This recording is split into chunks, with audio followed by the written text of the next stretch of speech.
Good evening and welcome to the November 27, 2018 San Bruno City Council meeting. Roll call, please. Councilmember Medina. Here. Councilmember O'Connell. Here. Councilmember Salazar. Here. Vice Mayor Davis. Here. And Mayor Medina. Here. May I please ask our former director, David Thomas, to lead us in the pledge this evening.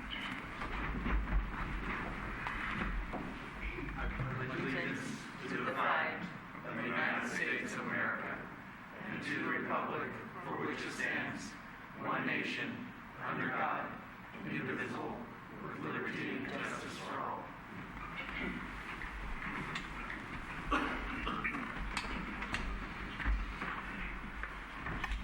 Thank you, Dave. Nice to see you. Next item is for public comments that are not on the agenda. Do we have any speaker cards? Barbara Ledke.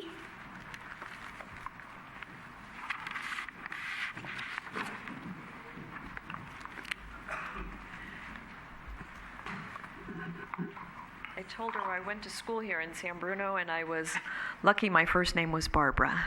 After that, it's all okay. I'm Barbara with HIP Housing, and I have been working with HIP Housing for the last 30 years almost. I've watched the housing crisis come in its different forms, and now we're kind of at the height of another one.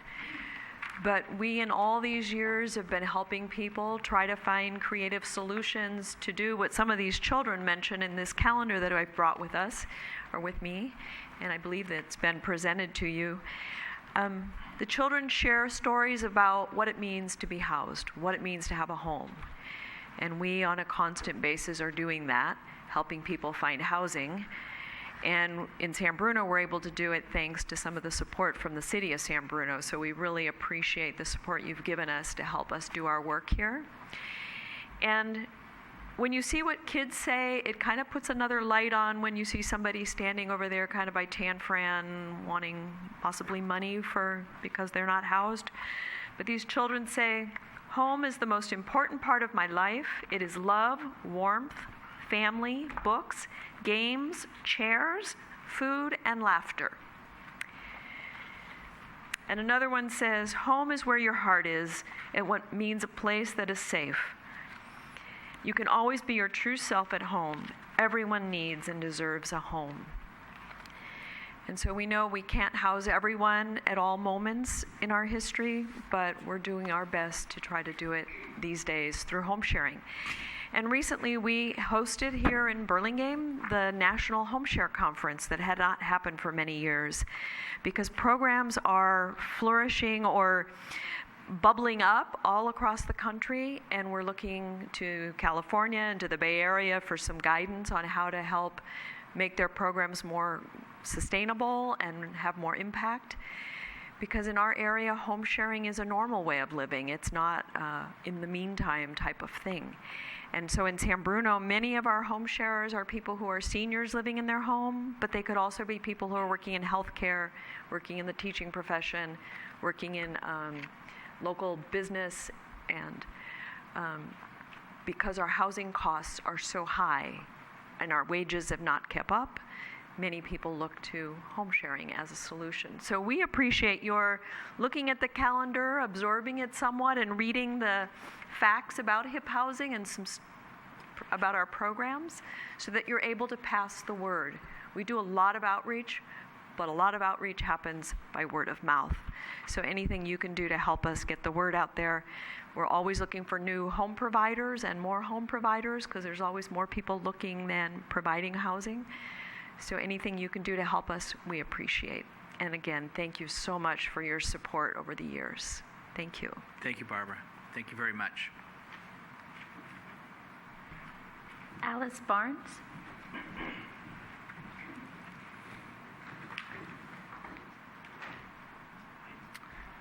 Alice Barnes, San Bruno BART. Some of you remember that. Honorable Mayor Medina and dedicated public servants. Recently, I graduated from a cane to this walker. And on my first San Bruno walk last week, I discovered how very unfriendly our sidewalks are for the mobility impaired. I know you have a contractor or had a contractor who would shave the pavers, but right now many are a complete mess. I wish cable could run a number which we could call with addresses of the most egregious impediments. My second item tonight is a caution. For many of our neighbors battling addictions, depressions, medical issues, this next month may become life-endangering. I want to remind you of the incredible assistance offered by our police and our fire departments. I have suffered for years with clinical depression and cardiovascular disease. I've called 911 so often, these great people tend to come to my door and use my first name. I have learned to chart my disabilities on a scale of 0 to 10. 0 for me, no sweat, but a 10 can mean climbing back on the Golden Gate railing. I no longer wait for my rating to reach 5. I call them at 3.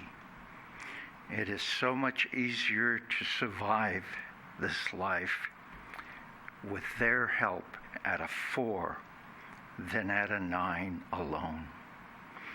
There's no shame when you need help to call. So if that bottle or whatever your demon is, if it's stealing your points, please call 911. Each one of you is worth living. My final item tonight is based on my failing health. In all probability, this is the last time I will speak before you. I thank you all for more than 30 years of affection and friendship and support. My only regret is that I was not born here 40 years earlier. So Marty, you could do the math, you'll figure it out. There is a cliche that begins from the bottom of my heart. Unfortunately, there's not much left working at the bottom of my heart. So I leave you tonight with a sincere wish from the top of my heart. And since I'm running out of time, that's ironic, I'm running out of time. I wish to say one last thing, and that is, I pray that God bless and protect each one of you, because you are all marvelous San Brunans. Thank you.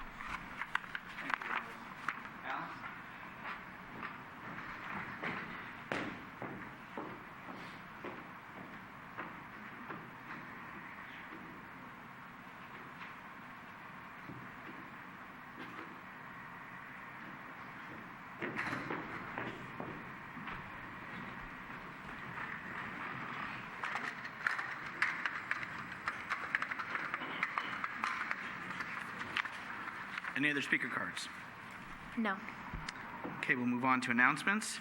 Item A, the annual tree lighting ceremony will take place on Thursday, December 6, 2018 at 5 o'clock at the Veterans Memorial Recreation Center in San Bruno City Park, located at 251 City Parkway. On item B, just as a notification that there is no second city council meeting in December.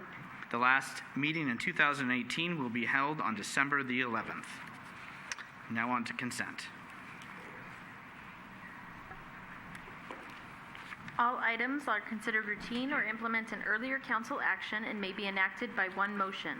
There will be no separate discussion unless requested. Through the chair. Michael, please. I'd like to pull item F, please. And if there's no others, I'll move to approve the remainder. Motion made. Is there a second? Second. And seconded to approve all but item F on consent. All those in favor say aye. Aye. Those opposed? The ayes have it. Item F is adopt a resolution ratifying the San Bruno Community Foundation officers for 2019. Michael. Okay. We have a few members of the foundation here, so I wanted to acknowledge their presence here today.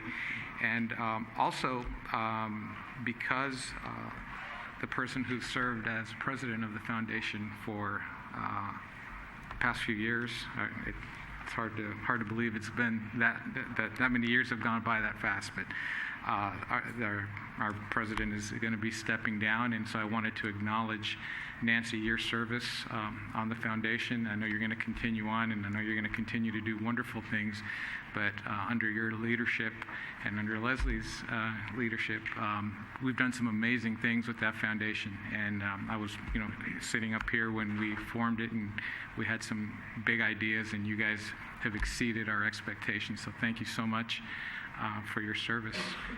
And with that, I'll introduce item F for approval. Motion to approve item F. Is there a second? I'll second. Motion made and seconded to approve F. All those in favor say aye. Aye. All those opposed, no. Ayes have it. And Nancy, to echo what Mr. Salazar has said, I can remember when you put in your application and joined. I remember you giving me a phone call asking about whether to be the president or not. And we had a good talk on the phone. And I think that you've suited the role well. You got it off the ground. You build a strong foundation. Again, you are still on the board. You're just not serving in the capacity of president. And so for all that you've done for the city of San Bruno, all these years, and what you've done and how you've brought forward this board and the foundation and what it's done for this community, thank you.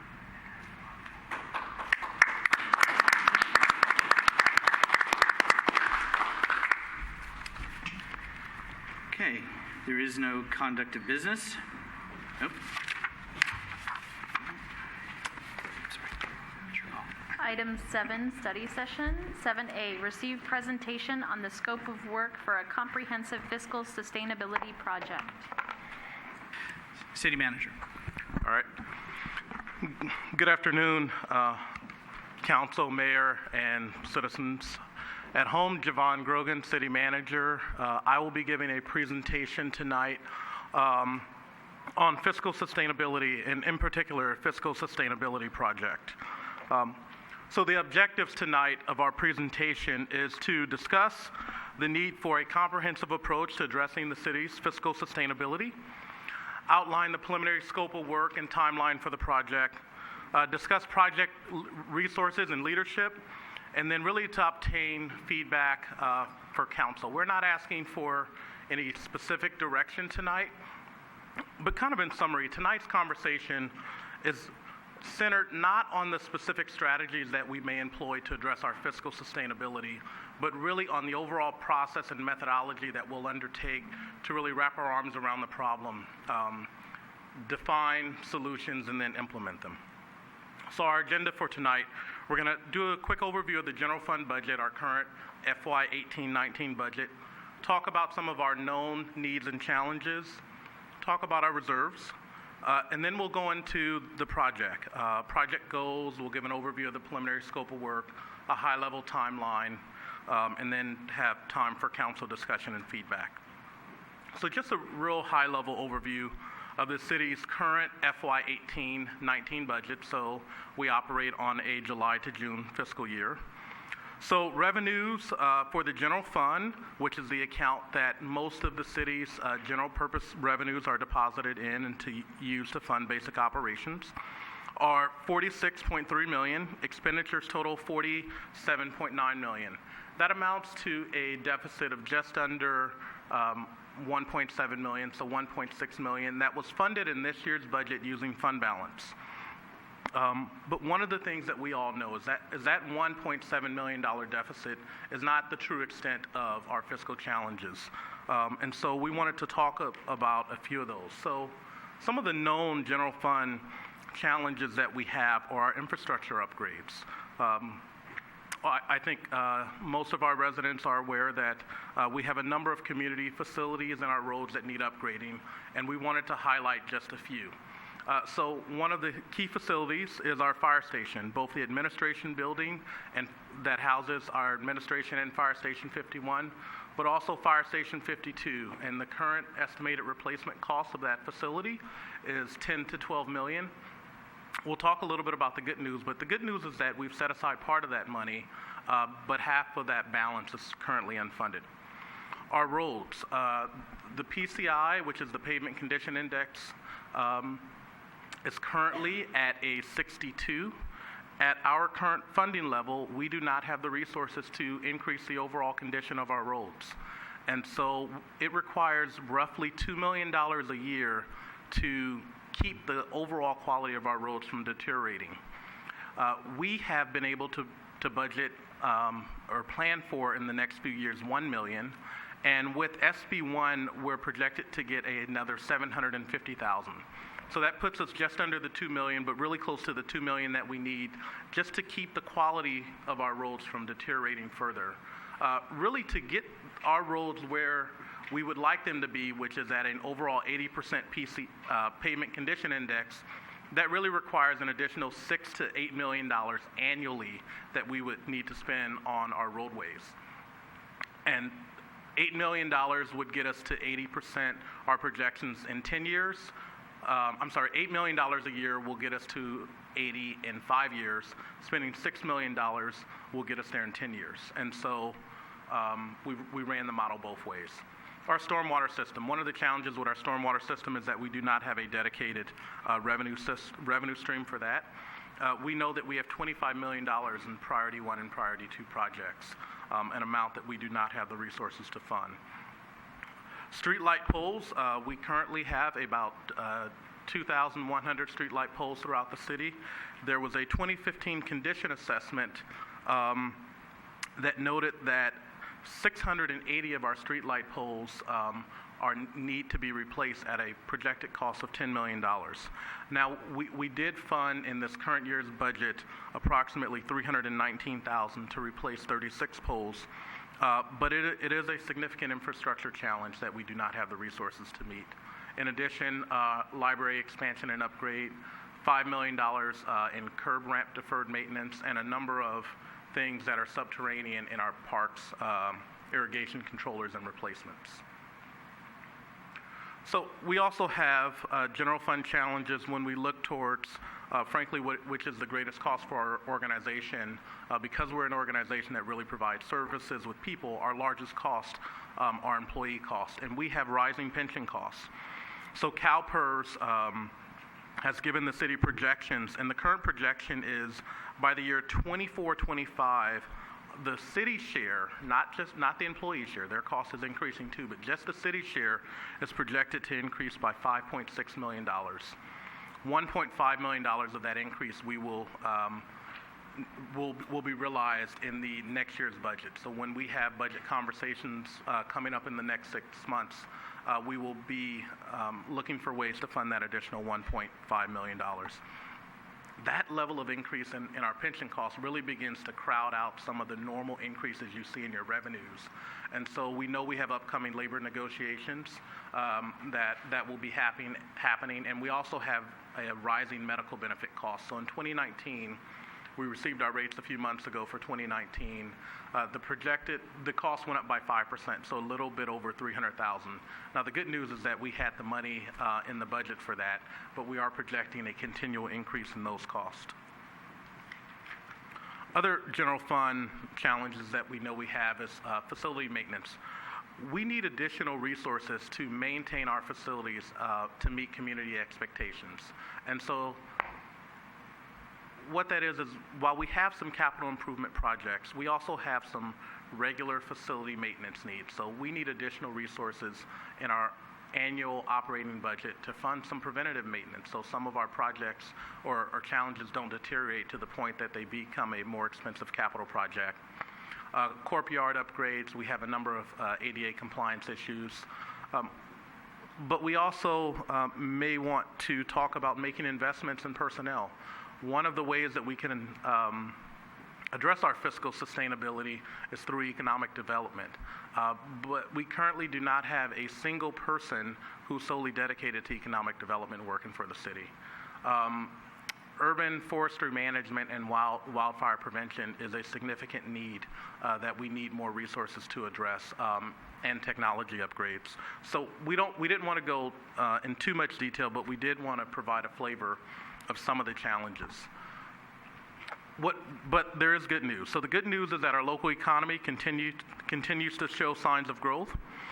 We will have a new recreation and aquatic center funded by the San Bruno Community Foundation with $50 million that came from PG&E.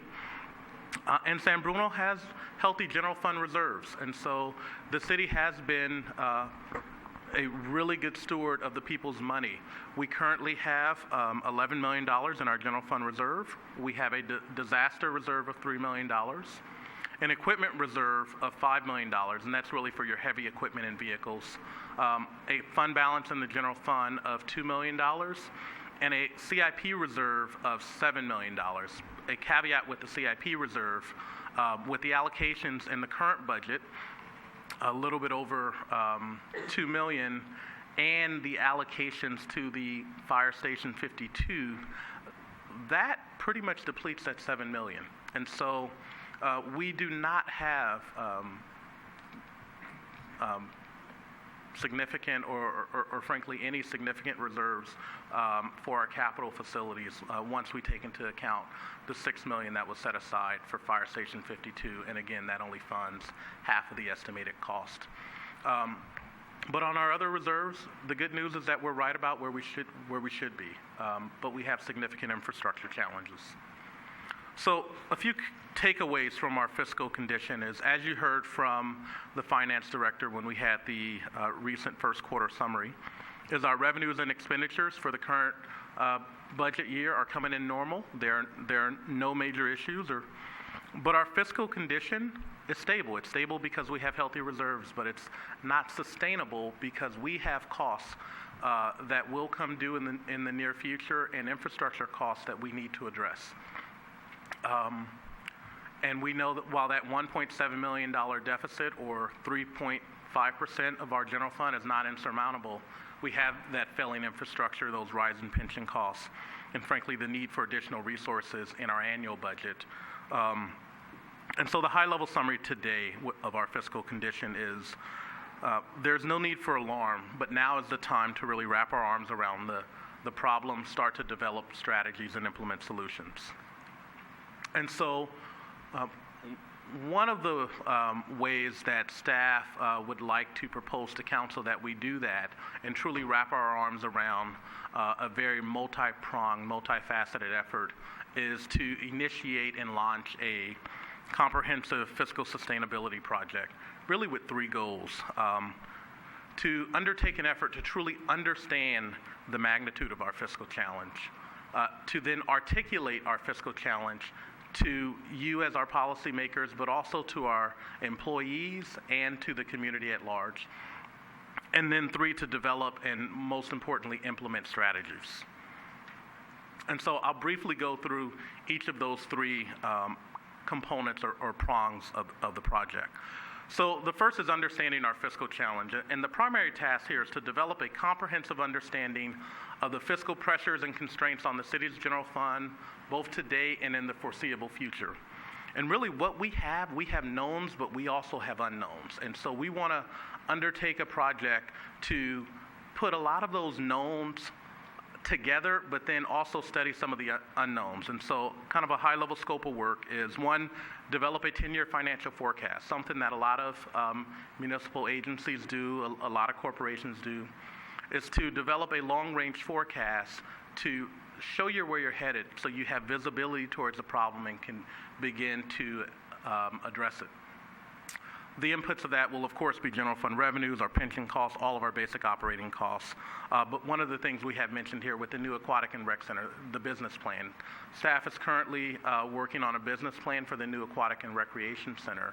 And should there be any added cost for that new facility, we want to project that into the plan. And so this 10-year financial forecast is something that staff intends to develop for the city this year.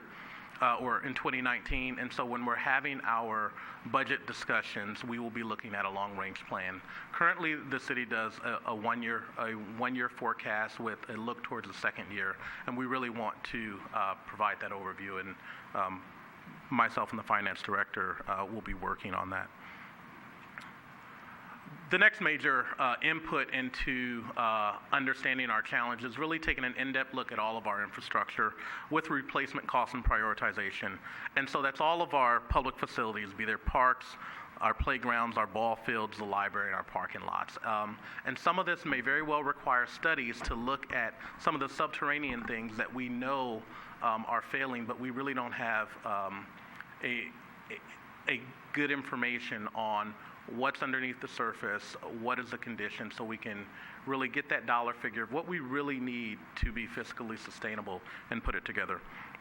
Roadways, other infrastructure, and IT, something that's oftentimes left off, but IT investments can be significant, and we would like to incorporate those in our understanding. The third component is to conduct a health assessment of some of our enterprise funds. And really what this is it's a threat assessment. Which of our enterprise funds are healthy? Which of our enterprise funds are not healthy and may become a threat on the general fund? One of those that we certainly know is our stormwater. With the new regional board requirements and the capacity projects that we know we need to undertake in our stormwater system, because we do not have a dedicated resource for our stormwater system, it is a threat to the general fund, and we want to put that input in this assessment. Cable TV we will be talking about tonight, and there's a presentation on that. We're examining our fleet management and replacement, and then also assess our fixtures, furniture, and equipment. One of the things that we currently do not have a reserve for is your typical FF&E, tables, chairs, things that are individually not of a capitalized value of, let's say, $50,000 or more, but individually when it's time to replace them can be a significant cost to the city. So then component 2 is articulating our fiscal challenge, and the primary task here is to communicate and establish a dialogue about the city's fiscal condition, our financial outlook and challenges with council, employees, and the broader community. We propose a few high-level scopes of work here. One is to enhance our ongoing citywide communication, be that on social media, be that in presentations that staff would give to various community groups or citywide publications. And so the focus report, a report from City Hall, the last one was done in July 2018. So looking to produce one of those in the first quarter of 2019. Citizen surveys, employee newsletters, focus groups, and enhance our communication and our process around budgeting. So having community budget presentations and council workshops on the budget where we can dive down deeply into some of the issues. The next task is frankly to develop and implement some of the strategies. So it's to identify specific financial and operational strategies to achieve fiscal sustainability and create an action plan with identified resources to support implementation efforts.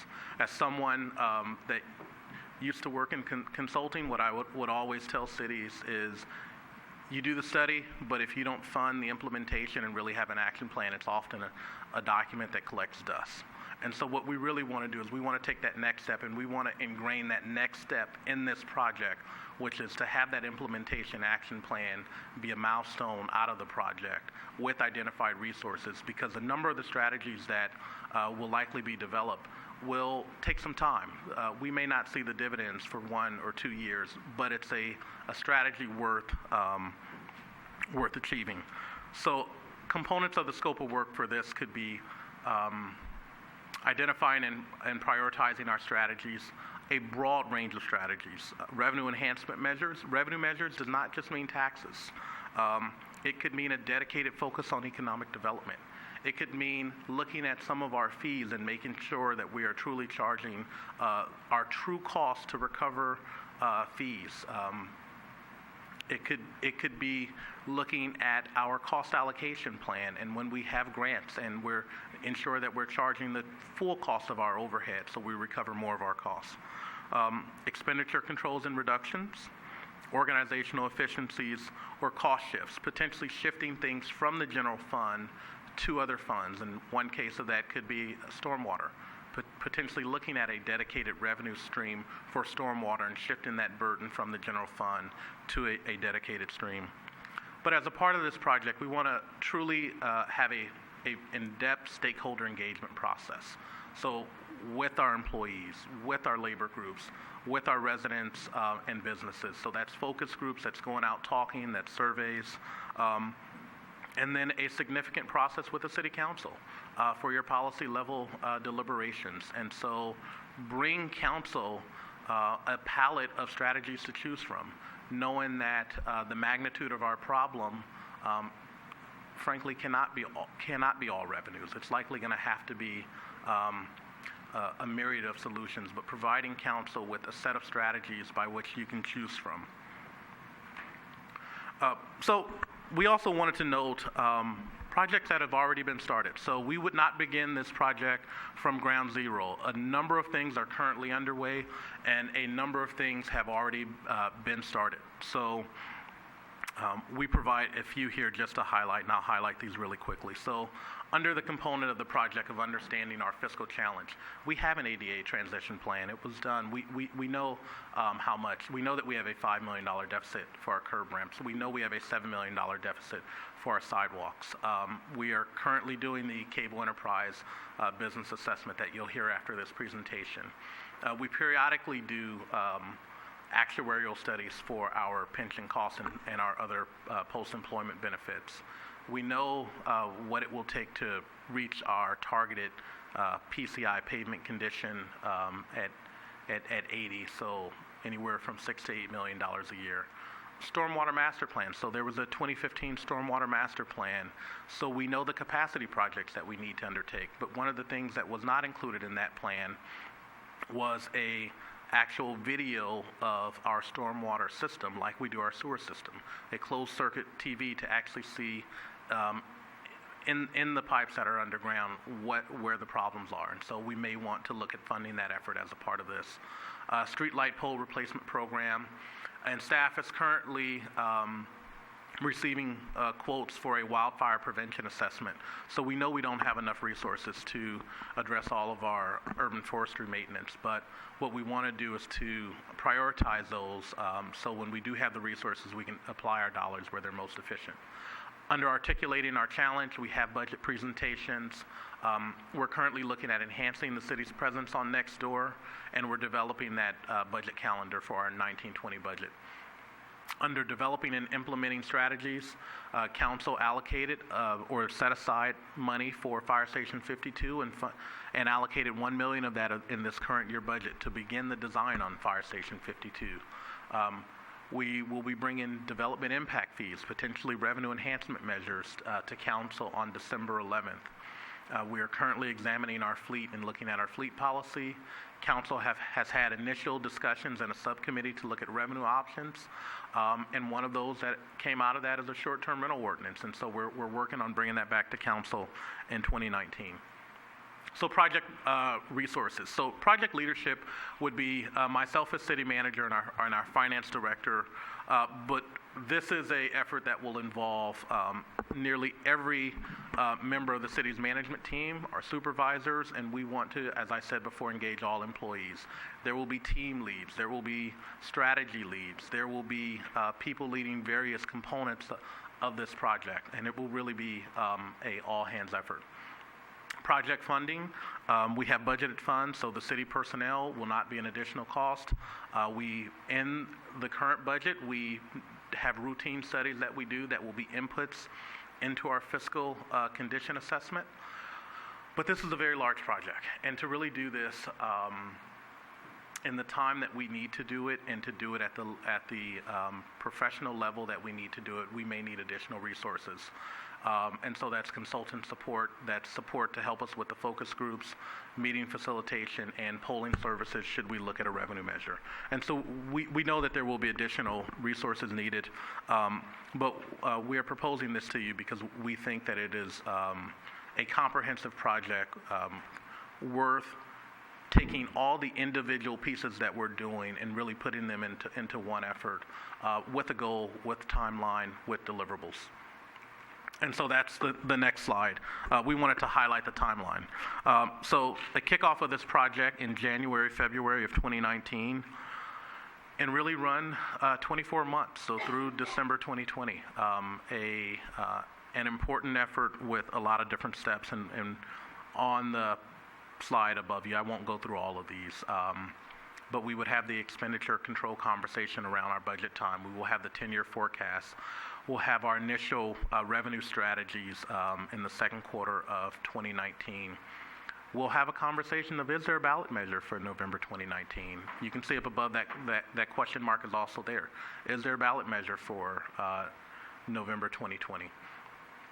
But we're also planning in the schedule to have short-term quick win strategies that we implement to have that threat assessment of the general fund, looking at all of our other enterprises, and take this project through implementing of short-term, mid-term, and long-term strategies throughout from essentially January of 2019 to December of 2020. And so proposed next steps would be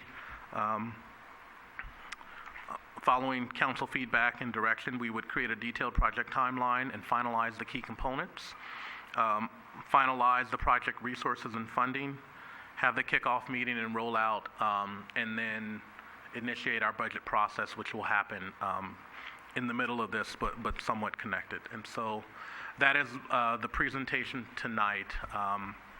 Open for any questions. Thank you. Thank you for the report. Questions, comments? First, I guess, questions from council on the report. Questions? Michael? No questions. No questions. Anybody have questions on the report and the data? Okay, any comments or statements? Now, Michael? Sounds like a great plan. Michael? Anybody? Yeah, sure. Mr. Medina? So thank you. I guess my main point is, until we really identify the problem, then we're not going to be able to get to a solution. And I think this is a great start that's long overdue. In the presentation, you mentioned having some public input, and so I'm a little curious on how you think that is going to come about. It's like some ad hoc committees, or just public meetings, or how is that going to play out? Sure, various ways. So under stakeholder engagement, there is information that we would communicate to the public. We would very likely create a reader-friendly budget. So distill the couple 100-page budget down to 3-4 really good pages that we can share with the community, and go on a roadshow. So go to community events and have those focus groups in the community. We may also look at having a community-wide survey about priorities and city services.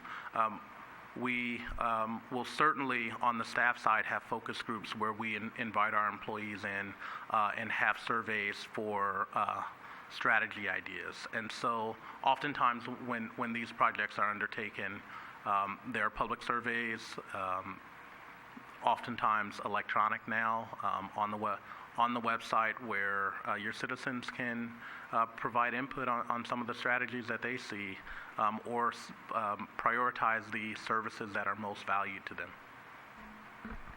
My next question. Sorry. Economic Development Director.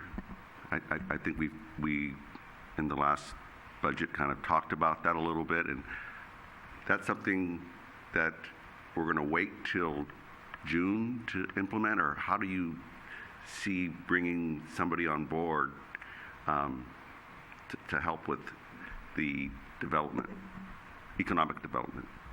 Sure. I think to preview something that staff is looking at, the actual title of our Community Development Director, the classification title is Community and Economic Development Director. And so one of the things that we're looking at is restoring that economic focus in that department. But my gut would not be an economic development director. My goal would be an economic development manager. So a step below the director, someone that can really be out there and be a resource and an ombudsman to our businesses, that can focus on business attraction and business retention. That position is currently not funded in the budget. That classification is currently not created. And so we would need to develop that proposal, bring it to council, and undertake that. And in our process, that may be a several-month effort. I'll tell you one of the things that the conversations that the new community development director and I have had is that we are taking on that mantle from both of our chairs. And so certainly we want a focus on economic development in this city, both business attraction and business retention, small and large businesses. But I do agree. I think that is a focus that we need, is a dedicated person focused on economic development. Last question would be for a ballot initiative for 2019. That's, what, 9 months or a year away, right? We just finished an election, so planning to get that together, it's going to have to happen pretty soon, and we should probably start talking about that. So I'm just kind of concerned about the scheduling on that and how we're going to get there. You know, it's already, we're approaching 2019 almost in a month, right? So I'm just... A lot of work would have to be done if a revenue measure is pursued on the November 19 ballot.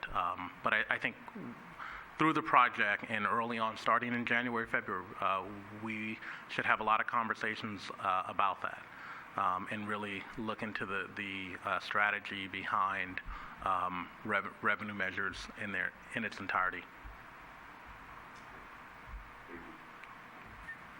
Other questions or comments from council? Yeah. Laura? Yes, thank you. Javon, excellent presentation, and I think it's an excellent overview of sort of where we're at, where we need to go. It's a good basic foundation. I think the comment that you mentioned in your presentation, it's no need to be alarmed, but it's time to strategize and implement solutions. And I think, I'm excited. San Bruno has spent a number of years really focused on things that were out of our control. And for the first time, I think we really do need to assess what's going on. What are the things we don't know about? Let's get the big picture. Let's understand what our challenges are in entirety, not just what we know, and develop a plan. So I look forward to what's to come, and I thank you. Irene? Yes, I'd like to echo what Laura said, and also I'm excited about the public input part. I've talked to many people who say, well, why don't you, or I pay my taxes, how come that's not enough, and all those things. I think we need to do a lot of education about what your taxes do and do not pay for, and what the real, as you said in your presentation, what the real cost of something is, and how generally such a small percent of the especially property taxes go to actually pay for it. So I'm looking forward to discussing how we're going to actually do that. Thank you for all your work. And for myself, you've already identified some of the problems, which is there's more that needs to be done than the resources that we have to do it. And obviously, even just with the manager position that you talked about, obviously there's a process of going through the job description, personnel board review, coming to the city council. So there's a methodology and a process that's already in place that takes some time, and then budgeting, of course, there has to be the resources for that. I do agree, of course, with the involving of the community input. I also think it's important, you've already mentioned this, but I always thought it was, when I worked for the city of San Bruno, was asking the staff, those that are do the job at all levels. Because I think, they see it, they see needs we may not see.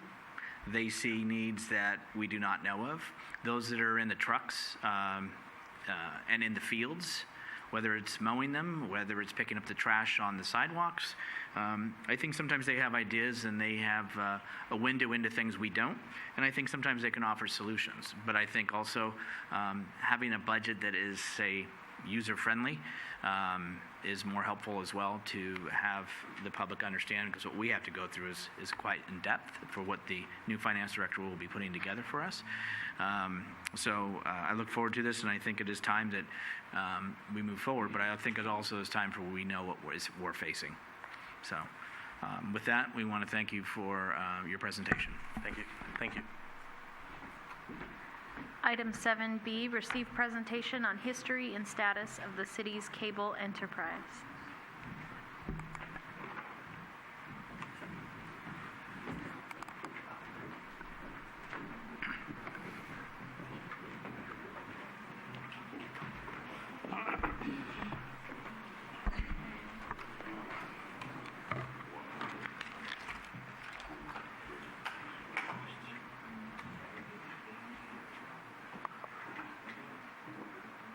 Sorry. Yes, please go ahead, Director. Good evening, Honorable Mayor, members of the Council. My name is Sandeep Krishnamurthy, and I'm the Director of San Bruno Municipal Cable. I'm going to make the presentation tonight on the history of the cable enterprise, our current status, and our plan for a path forward. I have with me my colleagues, Mr. Bob Atchison, who is the business manager of the cable enterprise, and a project consultant from an engineering capacity, Mr. Al Johnson. This presentation will provide you with information on the cable industry, our part in it, the improvements we have underway.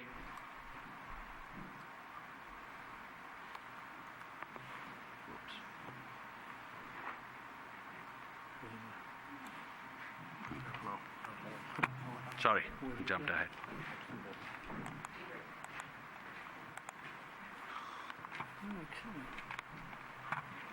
That is you.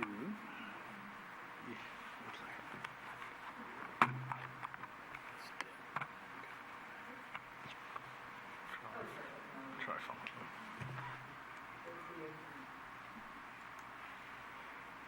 All right. So I don't need a PowerPoint. I'm doing that on a PDF. We'll take a break.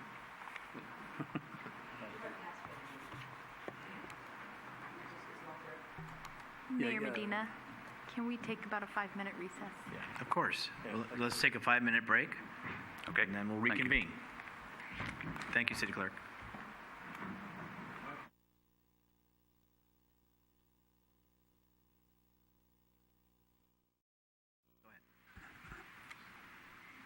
All right, I'm going to come out of our recess and go back to our item that's on the agenda, which is the presentation on history and status of the San Bruno City's cable enterprise.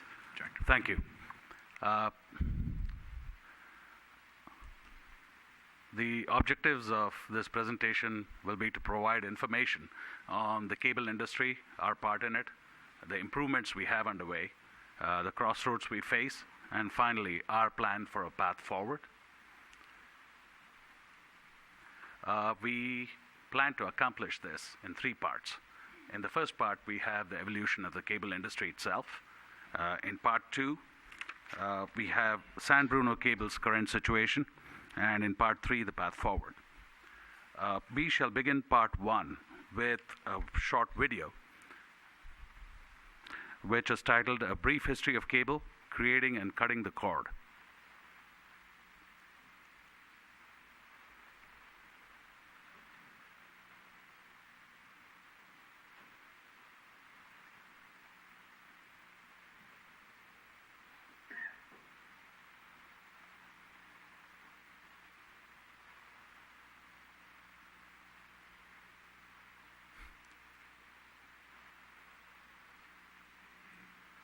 No.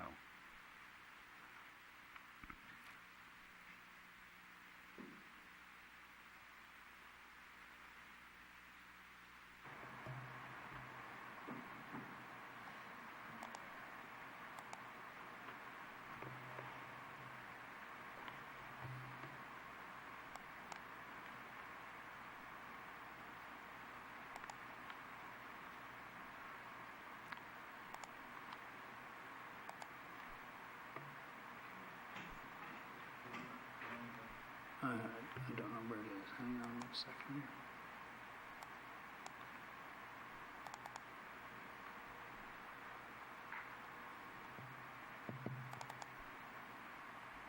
$200 channels and nothing to watch? That wasn't always a problem in America, because we didn't always have 200 channels. Everything changed when cable was born. Back in the 1940s, broadcast television was transforming the country. TV signal was transmitted from local towers to rabbit ear antenna, but reception was a hit or miss. Not everyone could get a signal. So, a few enterprising Americans found a workaround. One of them being John Walson, a TV salesman in rural Pennsylvania. Walson put an antenna on a hilltop and ran a wire down to his TV store. The idea of cable was born. By 1952, these community antennas serviced 14,000 cable subscribers in 70 different places nationwide. And unlike local broadcasters, antenna operators could pick up signals from far away, allowing cable customers to access new content. In 1972, Charles Dolan launched Home Box Office, or HBO. 4 years later, in 1976, Ted Turner founded what would become TBS, and later created CNN. The cable industry gave rise to new titans, who took advantage of satellite technology to reach larger audiences. By the 1990s, cable took off, and there were millions of subscribers to dozens of cable companies across the country. Cable reached millions of American households for decades, and then the internet arrived. First, it was just dial-up, like your old AOL free trial CDs. You remember those. Service traveled over old copper phone lines owned by phone companies. Cable providers quickly realized that the fat wires they built to transmit hundreds of TV channels could also be used to provide internet service. So, they started selling high-speed internet with their cable bundles. Suddenly, illegally downloading that Red Hot Chili Peppers album on Napster got a whole lot faster. But stringing every household in America with cable wire is expensive. Cable companies effectively divided up the country rather than compete directly against each other. Content providers then created more and more channels. Cable operators paid to carry them and passed on fees to consumers. Media companies like Disney and Viacom relied on money from cable bundles for decades. Meanwhile, cable companies are relying on selling internet service and looking to also expand into the cell phone industry. She's got no Wi-Fi. So, how these companies, regulators, and consumers navigate this new world of options will determine the future of cable. Stay tuned. That brings us to the end of the video.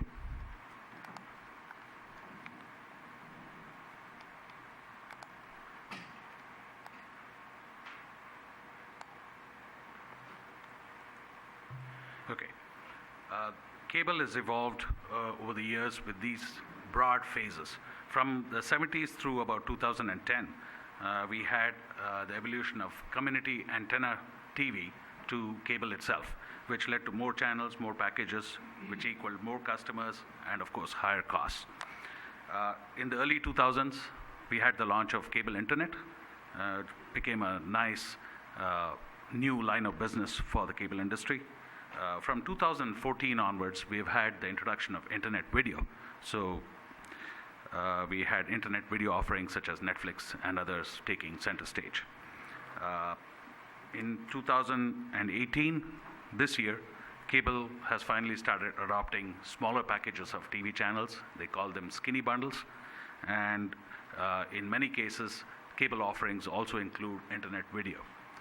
What we expect to see from 2019 onwards is competition from and some kind of collaboration with 5G, as well as the introduction of the Internet of Things on cable systems and fiber-based gigabyte internet service, as well as IP video becoming a standard.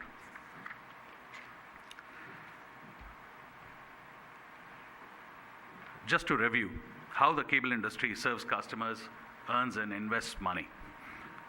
The traditional revenue sources for cable have included subscriptions to residents in their footprint, business services to the businesses that they can serve, advertising spots that they place on the channels where they have the ability to do so, leased access channels where they can lease channels to third-party providers, equipment rentals which include leases on set-top boxes and other pieces of equipment in the home, and finally through paid service calls.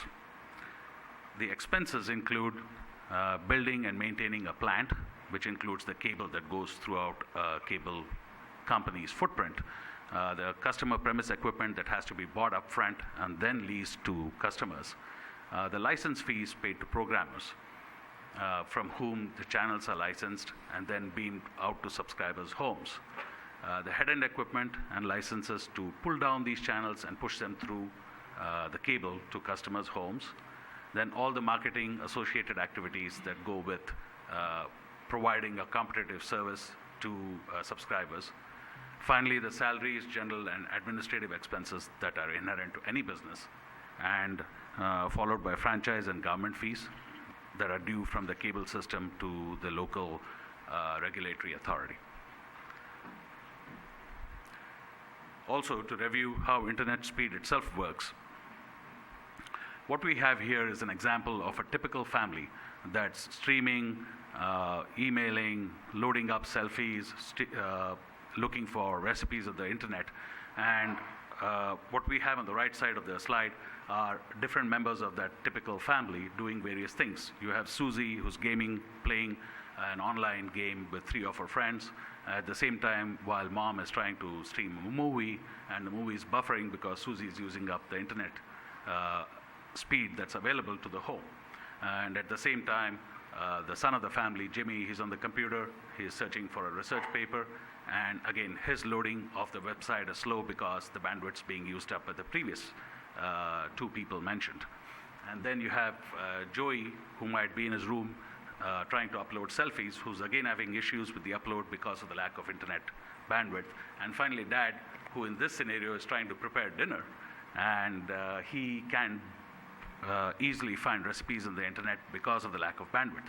So what it goes to show is that the more people you have in the home trying to use the internet, the lesser the amount of bandwidth available for each of those users, which points straight away to the need for greater bandwidth and therefore greater internet speeds. What we have here is how internet TV penetration has increased over the years. And this slide focuses on the years 2013 through 2018, the first quarter of this year. And we see a steady rise in the percentage of subscriptions amongst US broadband homes who subscribe to an internet TV service. And this could include anything from a Netflix to a Hulu to a PlayStation View service and so on. And it starts at about 40%, about 45% in 2013 and climbs all the way to the current 63%.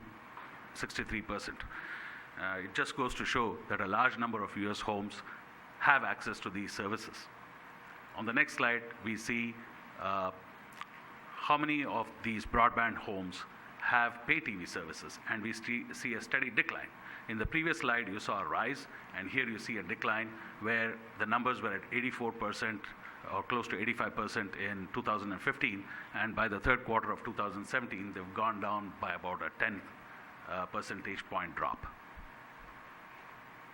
So just to summarize, we see a rise in the number of homes that have broadband and subscribe to some form of an internet television service, and we see a decline at the same time in the number of homes that have access to traditional pay television services.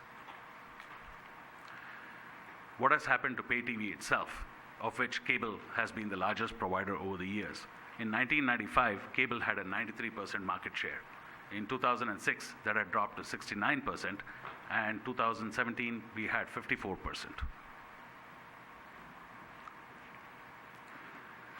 So what this has all resulted in, the expansion of the internet, the decline of pay television, the emergence of so many different players, has been more television choices than ever before for the average US home. And with the result that by the end of 2017, we had 55% of US homes who were streaming some form of television over the internet, with 42% having some form of cable subscription, 26% on satellite, and just 9% on telecom.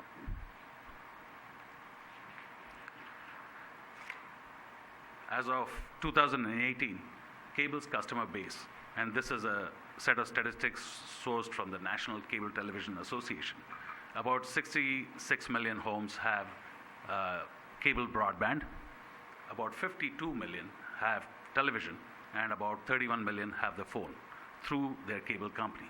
How do we at San Bruno Cable stack up against these national statistics? Where broadband penetration nationally is 53%, we have 44. Where national cable TV penetration is 41, we have 38. And where national phone penetration as provided by cable companies is 25%, we have 6.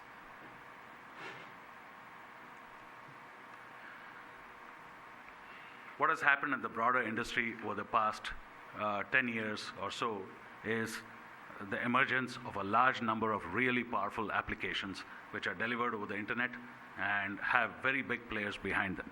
We see here the emergence of Netflix streaming in 2012, the launch of Sling in 2015, MLB TV emerging into its own in 2017, and in 2018 we have ESPN announcing the launch of ESPN Plus, and these are big players who are advancing their interests for IP-based delivery of their services. The net result of all this is that TV itself is becoming all apps. The video marketplace is stronger than ever. It's not like people are watching less. It's just that they're consuming in a different direction. The home has become an always connected setup where it's 24/7, and a lot of usage is emerging from that always connected home. TV has become truly everywhere. It's mobile, available on any device, wherever people want it, and however they want to access content. The media device itself, what used to be the set-top box in the home, has started merging into the smartphone that you carry in your pocket, and vice versa. There are certain elements of the set-top of the smartphone that have started coming on to set-top boxes. Pay TV apps are available on all devices, and they're available through Apple, Android, Amazon, and the like. TV itself has been getting a lot smarter. By the end of 2017, 82 million Americans were watching some form of television on their smart TVs. With this, we're going to go to a short video which sort of highlights what's happening at the highest level of the media industry.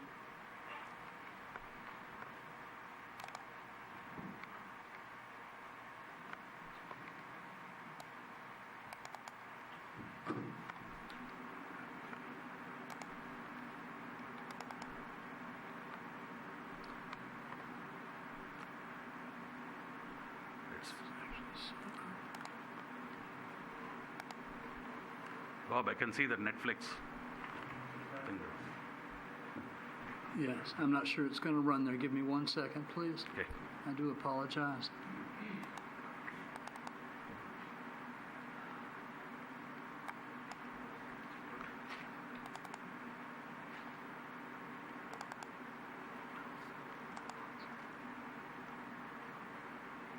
Well, let's try it.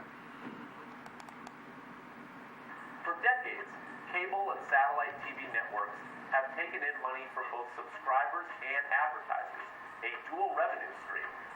Netflix upended the model by offering ad-free content for radically lower prices, and Hastings knew media companies wouldn't adjust quickly because they want to protect their old profitable model.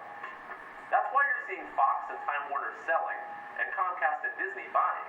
The bigger these companies can get, the longer they can survive.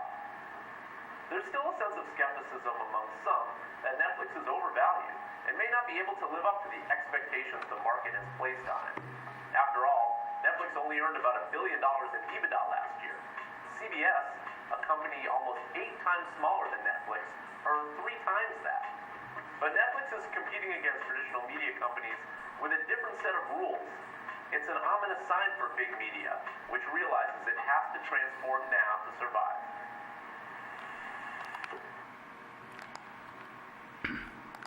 To summarize, if that's the story of big media, we are definitely at the opposite end of the spectrum in San Bruno Cable, and we have to change as well to accommodate ourselves to changing customer preferences as well as to the changing modes through which customers access their content. And the internet seems to be the primary vehicle that they're using increasingly to access that content. So the summary of this section is that the cable industry in the US is changing in a very big way and has been for the past 10 years in some form or fashion. And the change is kind of accelerating at this point. And the internet has changed TV entertainment choices for people across the board. And this has put media companies, the traditional players in the TV channel space, into some kind of a crossroads where they have to choose whether they go further into providing content on the internet or through a traditional mode of distribution. In the next section, we will tell you about San Bruno Cable, the improvements we have underway, and our own crossroads. We're going to start this again with a video, which was shot by the American Cable Association and features Bob.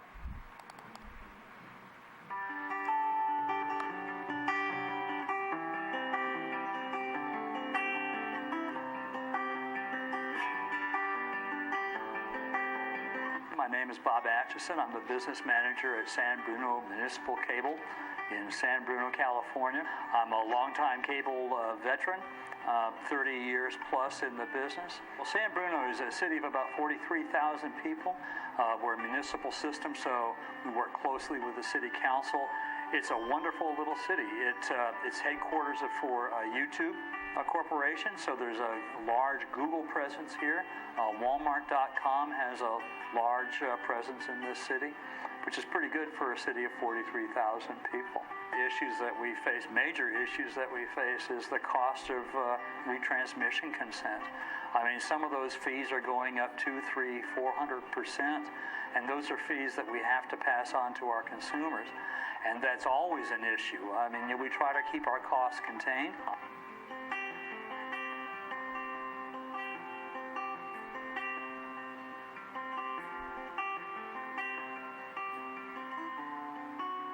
So now we're offering the basics. So we have 200 plus channels of television. We're offering internet-based telephony services, and obviously internet services. We now have about 2,000 customers on fiber to the home in 3 different apartment and condo complexes through the city. You've been up to the head end, and of course that was not only our head end in the beginning days, but that was our office as well. You saw how small those structures are. Doing fiber, we went fiber relatively deep into the network here some 15 or so years ago. So we've always had a fiber loop and a redundancy of fiber service. We connected all the city buildings, all the city structures, the city pump stations, anything that has to do with the city. We connected all of the public schools that are within the city limits. We did all of those sorts of things. The library, all of that was connected with fiber many, many years ago.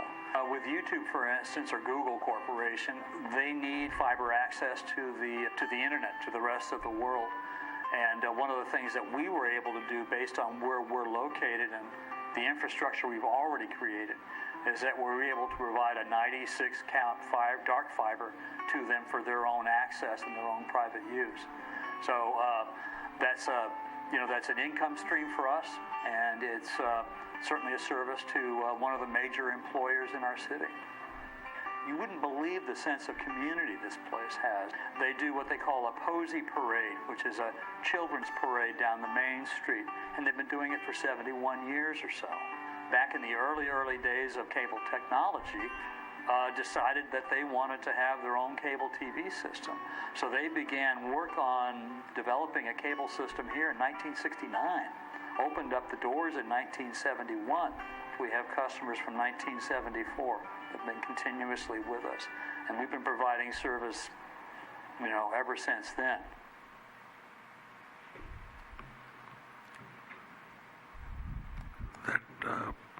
That brings us to the end of the video. This video was shot by the American Cable Association a few months ago. It's an umbrella body that represents the interests of smaller cable operators in Washington, D.C. With that, we come to the slide which lists the build-out of San Bruno Cable's infrastructure over the past 47 years. Starting from 1971, when Mr. Dave Thomas was present at the system, the build charts every capex incurred with the permission of the City Council through to 2018, when the router upgrade was accepted a few months ago. It covers a total of $18.065 million and covers a span, as I said, of 47 years.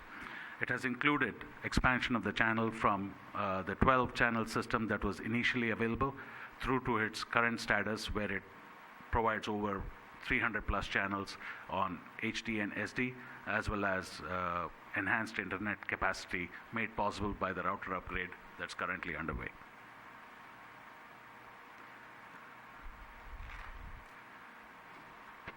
Where San Bruno Cable started and where it is now is sort of highlighted by this chart. It started as a CATV system, which was basically a simplified setup to pull down TV channels and pipe them through to subscribers' homes. And in between, during the process of CapEx improvements, ring and bus architecture was adopted, where a master head end was developed, and then a system of nodes and taps were created throughout the city of San Bruno to pipe channels and subsequently the internet through to subscribers. In terms of data, the system is a 750 megahertz system, which is capable of pushing out the 300+ channels we currently carry. It currently serves about 46% of the homes in San Bruno and has 85 miles of cable on the ground. We own and operate only one of the 300+ channels that we offer, and that is Channel 1, which is our PEG channel, which is a public, educational, and governmental channel. What you see in the picture there is a node, and this is a piece of equipment that's pretty critical to our current infrastructure. It should be noted at this point that this node has some form of electrical supply going through it and is subject to the fluctuations in the electrical system.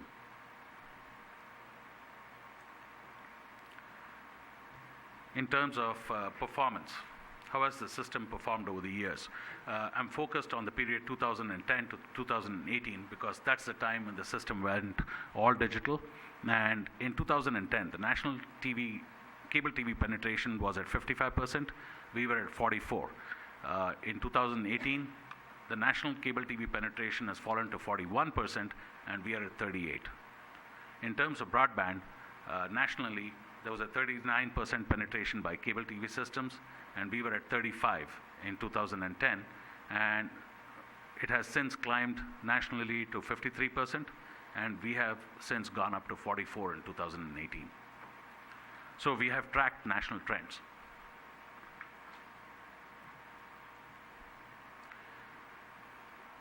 In terms of the infrastructure spent nationally as opposed to San Bruno Cable over the years, over the last 20 years, the National Cable Television Association says that $275 billion was spent nationally on developing cable infrastructure. And this helped to realize $1.8 trillion in revenue. So which translates to, for every dollar spent on national cable infrastructure, $6.55 was made in terms of revenue. If we translate that to San Bruno, where we come out at is we spent $18 million. We generated $139 million in revenue, which translates to $7.69 per dollar spent.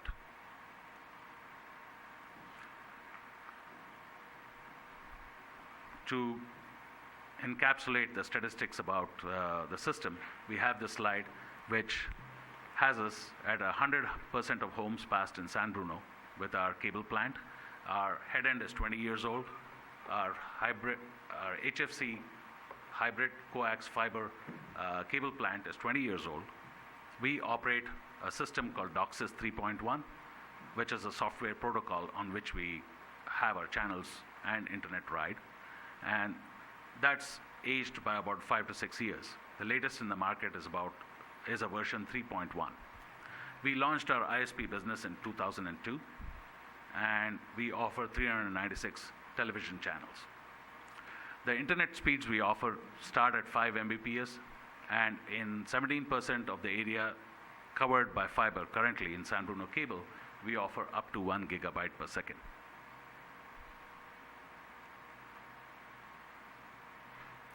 Our current financial situation. On a monthly basis, we generate about $110 per subscriber, but we end up spending about $113 with a net margin of a negative 3.7%. We have a budget of about $10.926 million for the year and an expense level of 11.056. So we're going to be a little on the negative side on paper at this point in time. Our cable fund itself, within the general fund of the city, is at a negative 14 million. What we have as a goal going forward, which I will articulate in slides yet to come, in terms of a plan and activities that we currently have underway, our goal is to have an average revenue per user of $95, which is a little lower than the 110 we currently have. We have a margin goal of 10%. And we want to look at increasing our subscriber base by about 3,000.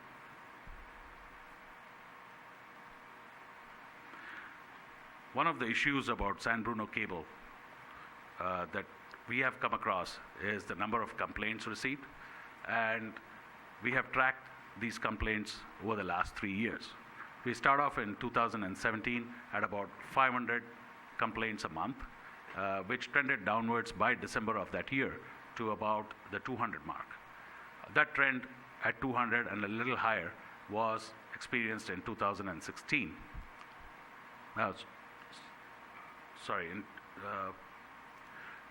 In 2016, and then in 2018, the trend has been maintained at about 200 calls a month. In terms of data usage, we've seen an explosion in usage, even while our subscriber base has gone down from a high of 11,650 in 2011 to about 6,500 at this time. Our usage has gone from 1 gigabyte per month on average to about 11. So it's a tenfold increase. What it points to is that there's an increased use of video over the internet, and that has led to increased usage on a per subscriber basis.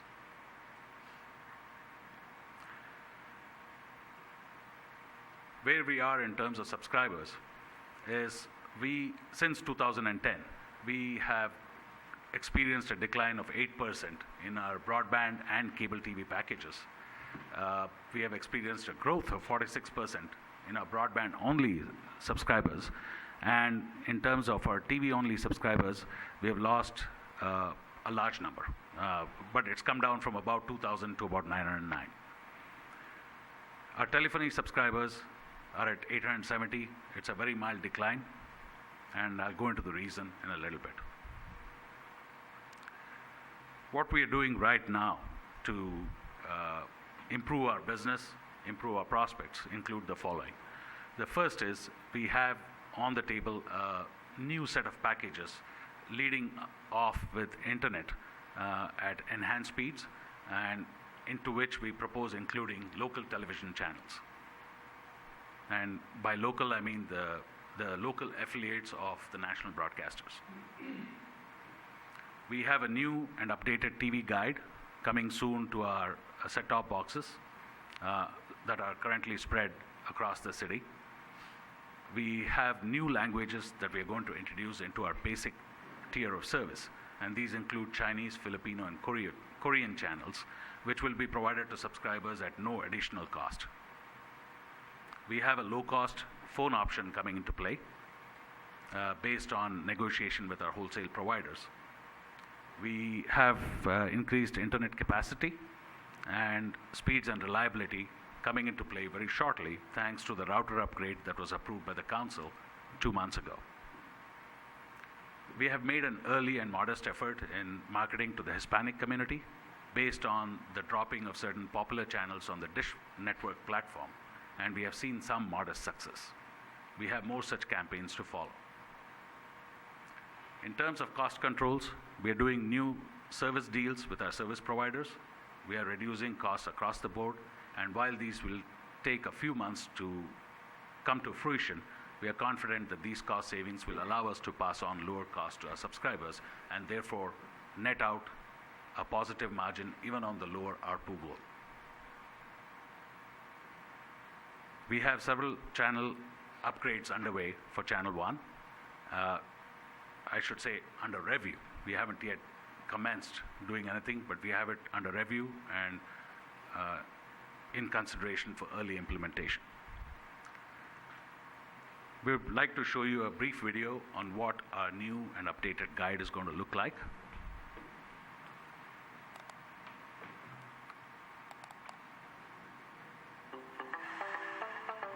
Your on-screen guide is getting a new HD design that seamlessly enhances your favorite features on the set-top box you already have.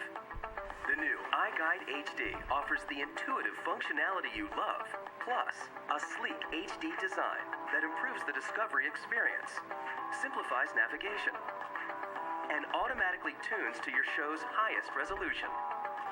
iGuide HD, familiar functionality with a brand new look.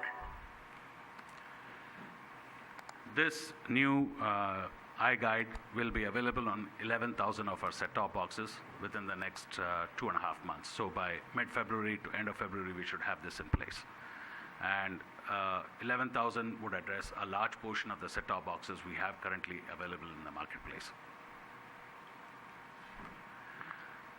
Going back to the new kind of packages I had mentioned in the improvements we currently have underway, what these would comprise would be 1 gigabyte per second internet and inclusion of local broadcast TV channels for one low price that we have currently in consideration, and which would be available immediately upon approval in our system service areas that currently have fiber.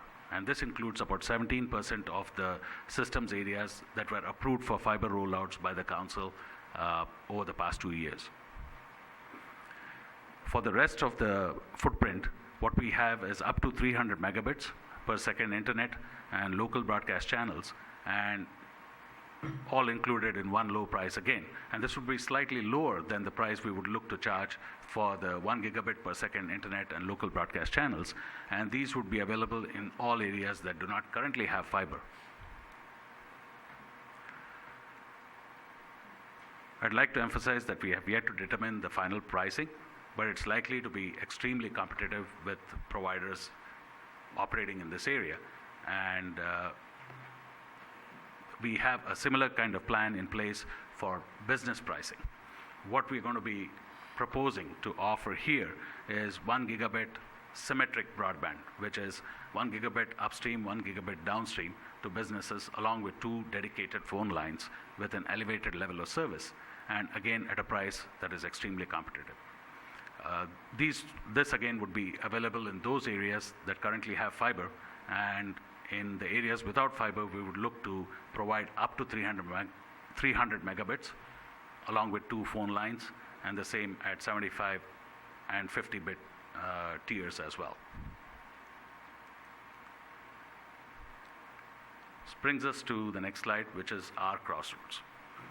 San Bruno Cable has provided competitive service to the market for 47 years. We have witnessed an explosion in internet use and a shift of customer preferences to using the internet to access video over the past few years, and this shift is accelerating. We have made a limited investment in installing fiber in select complexes, and we've had some good results. What we need to do at this time is to offer higher internet speeds to capture the interest, attention, and continued patronage of the market, and better data caps, and of course, overall better TV and video package options.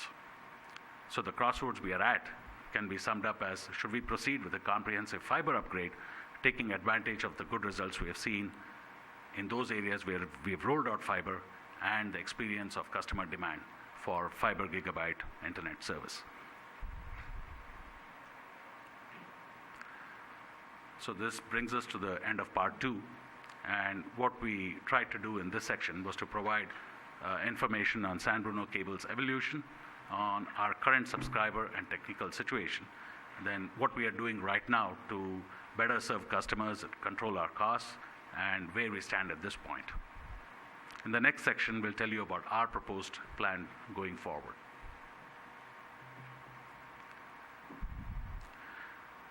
What is fiber to the home? It's a relatively new technology.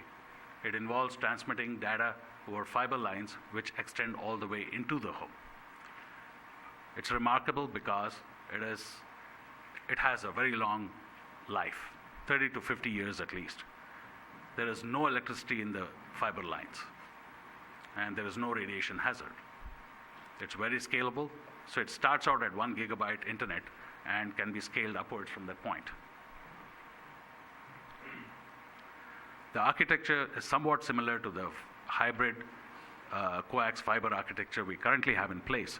So our fiber rollout would pretty much mimic what we have in place through a method called overlashing, something that is allowed by the FCC and does not have us trying to seek new permissions or do any kind of new build.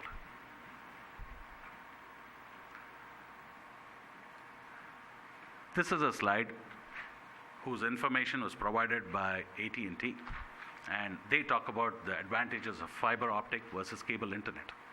Fiber involves the transmission of data over small flexible strands of glass that transmit light. It moves faster, or data moves faster over greater distances. The cable internet uses cable TV infrastructure. Basically, you're using something meant for television transmission to transmit data. And the connection is shared with neighbors because of the use of taps and nodes to distribute the data to individual homes from a central line. Why is fiber more reliable? It's delivered on a dedicated line, and it's more consistent in speed, even during peak times. It is also less likely to go down during a power outage, since the points of electrical supply are only at the head end and inside the subscriber's home. There is no electricity involved, so it has a reduced fire risk. And since it's installed to your home, it's harder to hack, which has become increasingly an important issue for subscribers. And it can even be immersed in water, can withstand temperature fluctuations. We believe that fiber will be better than 5G for in-home internet. One, because of performance. If we installed fiber today, we could guarantee a 1 gigabyte up and downstream standard service. 5G, as per Verizon's press release, can offer 300 Mbps as a standard, and at times 1 gigabyte. We have no performance variances during peak times, whereas per the Verizon engineer who spoke at this very body a few months ago, it can vary by traffic at the tower. If there's more traffic, the speed goes down.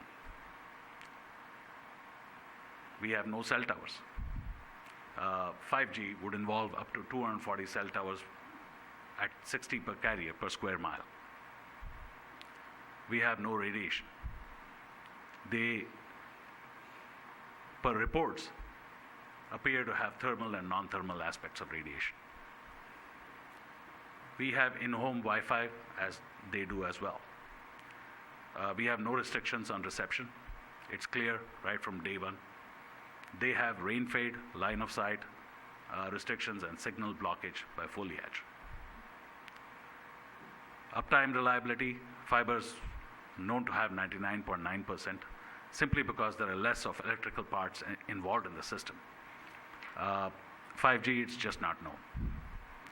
And we are local, we are here. In terms of San Bruno Cable, 5G's customer service would be remote.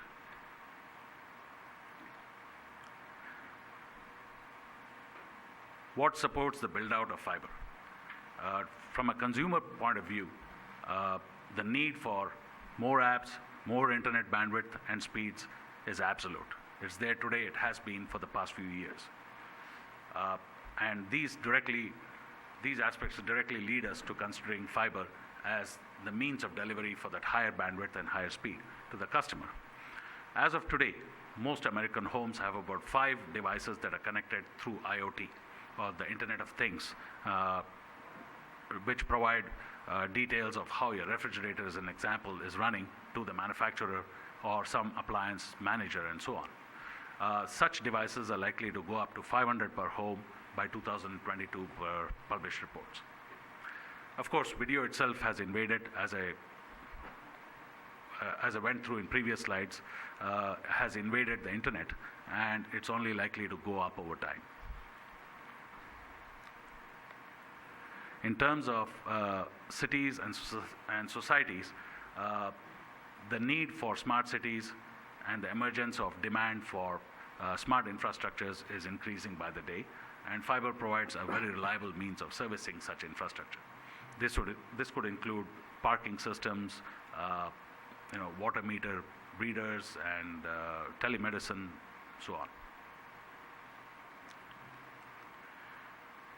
As per the Fiber Broadband Association, fiber has been studied and found to improve property values by 3%, GDP by an overall percentage point or so, and rental values by up to 8%.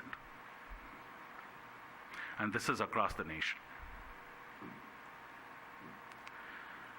Where America stands today in terms of fiber and broadband networks is that there are 76 publicly owned cable networks as of today across the country, and 130 communities in 27 states have 1 gigabit or higher speeds available on their networks.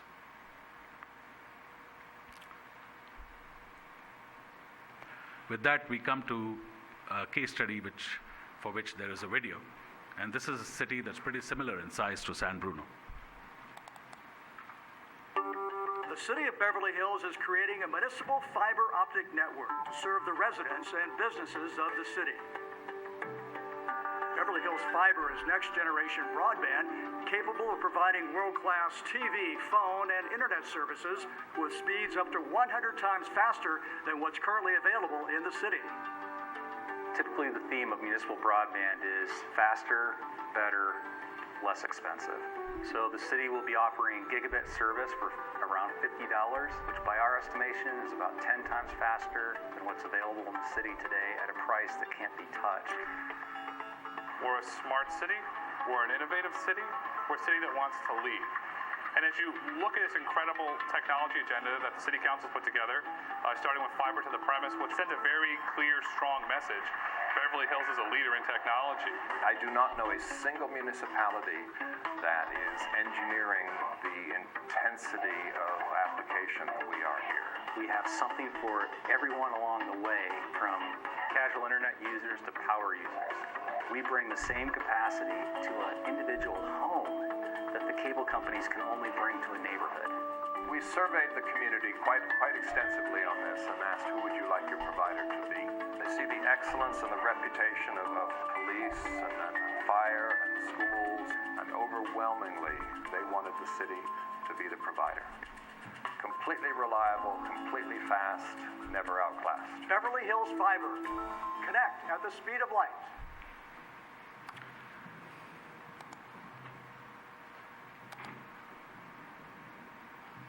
Thank you.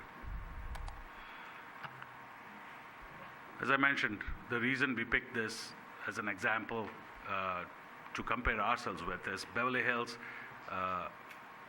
is about the same size as San Bruno, And I'll cover the other comparison aspects in a slide to follow shortly. How are we doing in our fibered MDUs? This slide kind of highlights our performance. And as you can see, we are at a 68% penetration in the 3 MDUs where we have installed fiber. And we are generating an extra $420,000 a year in post-fiber revenue growth through this installed fiber. So it's clearly working for us and working for our customers. The only other point to highlight here is that we are available in 17% of San Bruno homes through the build-out in Peninsula Place, Crystal Springs, and Shelter Creek.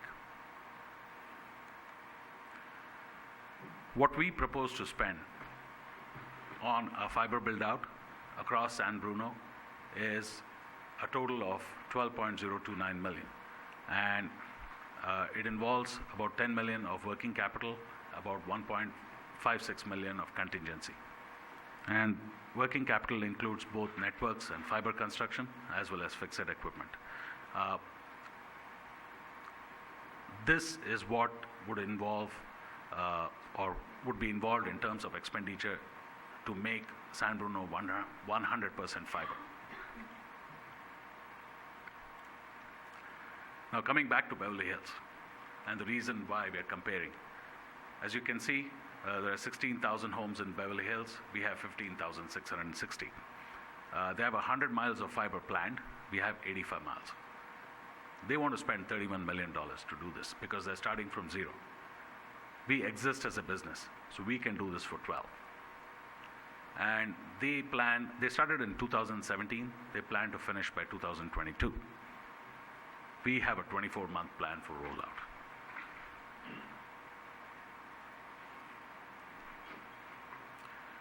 We know that internet traffic, which is already at a high because of video, is going to explode going forward. As of today, Netflix alone constitutes 15% of all traffic on the internet around the world. And we are no stranger to that. We experience it on our system as well. We think that about 60% of all the traffic on our internet service right now is comprised of video, and it's likely to triple over the next 5 years.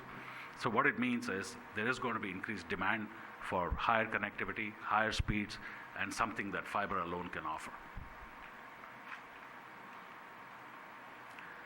What fiber would do for San Bruno Cable is that it would future-proof us and the city, and our residents, of course, in terms of increased bandwidth, increased reliability, increased internet speeds.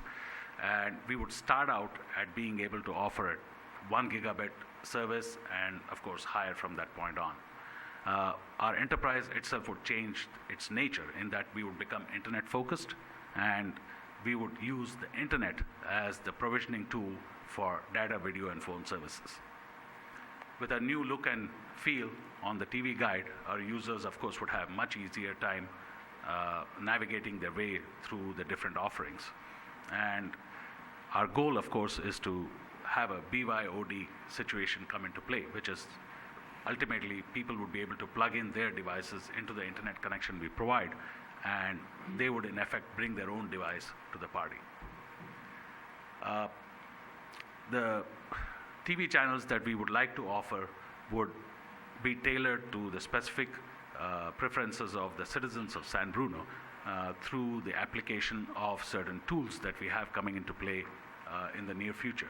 And this, of course, would be extremely fine-tuned when fiber would be offered, because then we would be able to scale up or down the product offering in such a way that it's optimal to the user, with internet being the primary vehicle of consumption and everything else following from that. What are the trends we are seeing across the country in terms of cable TV? High rising costs of channels in terms of licensing, simply too many of them, too many TV channels. The cable boxes are old and they're not being replaced by anything that's really new and aligned with the times. The practices are sort of outdated in terms of licensing and piping through to the customers, especially when compared to what's happening in the streaming world. And there's a general inflexibility in the approach to the customer that has to be ended fairly quickly for systems such as San Bruno and at a larger level the cable industry itself to be able to survive and to evolve into the future. One of the biggest examples of such inflexibility is in the broadcast retransmission revenues, and I'm talking of the local affiliates of cable, of the national broadcasters such as Fox, CBS, NBC, and ABC. Their fees have been climbing steadily, where in 2006 there were 20 cents per sub, or $0.2 billion in total. Today they're approaching $8 or $9 billion of revenue, and of course it impacts us in a very big way, as it impacts cable systems around the country. And and this is in the face of a decline in the overall audience, where just in the past year plus, they've gone from a 24% market share to 15%. So they are hitting us with higher and higher fees, even while the audiences are declining, and just pointing to the direction that we need to move in, which is away from these broadcast networks and more advanced television options into more of streaming services and more of services that people want to consume over the internet.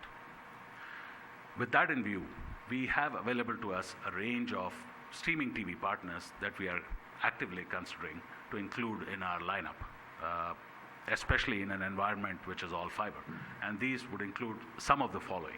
There are over 200 such networks available on the internet in America today, and some of the bigger ones listed here, which include Philo, YouTube TV, which is generated out of San Bruno, Sling, Hulu, PlayStation View, among others.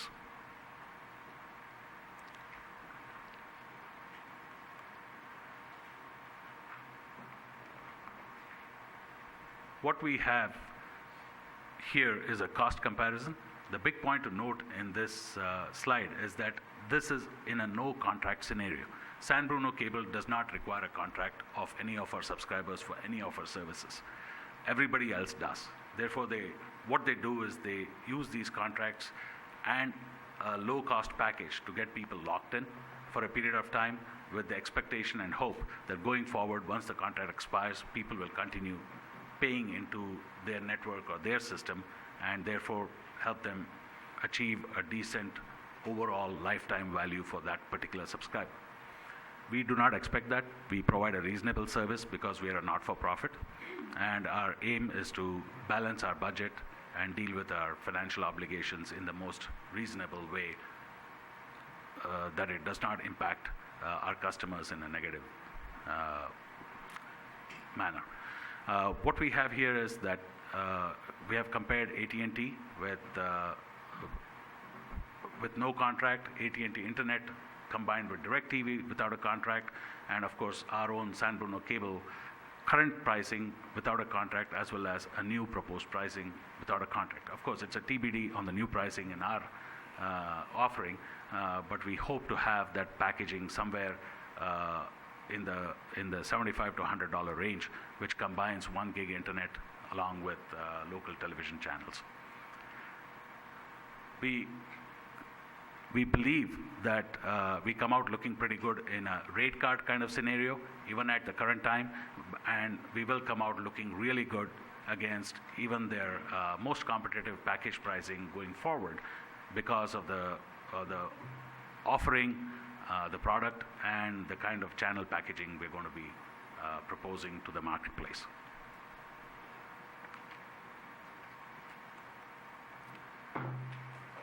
This brings me to the end of part 3. In this section, we provided some benefits of fiber to the home technology, some project costs that are proposed, and a view into our path forward as a business, as an enterprise, and as a product offering to the people of San Bruno.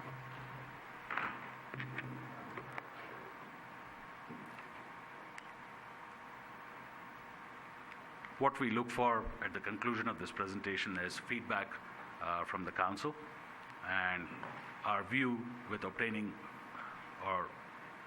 this feedback is to develop a business plan which we could potentially use to move forward on a proposed fiber upgrade, and also research and develop the financial options to fund that upgrade if such is the direction provided by the council. At this time, I I would welcome any comments and questions. That brings me to the end of my presentation. Thank you very much for all the effort, and thank you very much for the report. City Manager. So, thank you, Mayor. I just want to thank Thank you, Mayor. I just want to thank Sandeep. I didn't say it at the beginning, but Sandeep has only started with, or been with the city of San Bruno for about 3.5 months. So he started with San Bruno 3 days after I did. I started on Monday, he started on Wednesday, 3.5 months ago. So I just want to thank Sandeep for diving in and developing this thorough, complex presentation with the staff. It was a lot of information. It was 3 parts. We wanted to give you a full complement of information on the system, the history, and we've mentioned the summary. Really, the summary is the system has its challenges, but they're following national trends, which is people are moving away from TV bundles, typical cable service, and they're increasing in internet service. We do have a monthly deficit. When we put this together, and I found out that it was $4.21 that we're losing per customer per month, I said, Sandeep, let's increase prices by $4.21 per month. And he said, that's not where the industry is going. We need to take a look at our cost structure and find a way to reduce our costs. And so it wasn't in the presentation, but I want to thank Sandeep for all of the work that he's done over these few months with going in and renegotiating our current costs.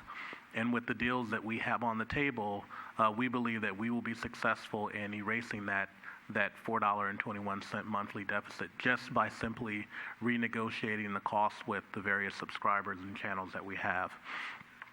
But we are at a crossroads at a system.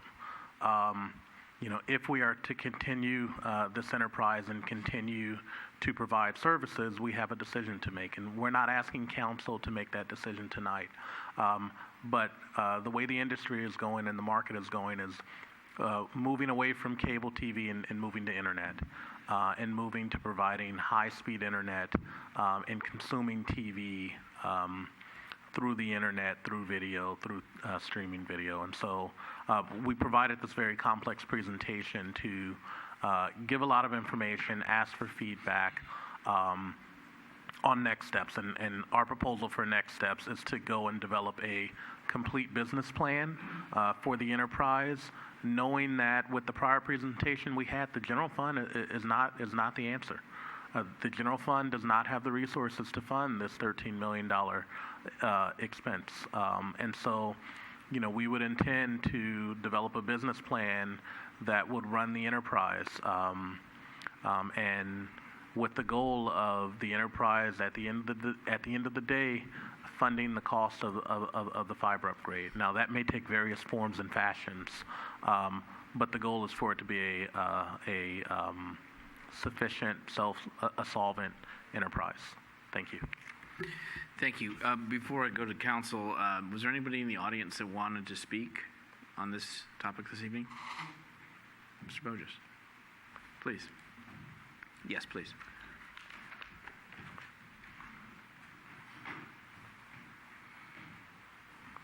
Yeah, I just have a couple questions on when you're comparing to Beverly Hills and San Bruno, it's apples and oranges, is that correct?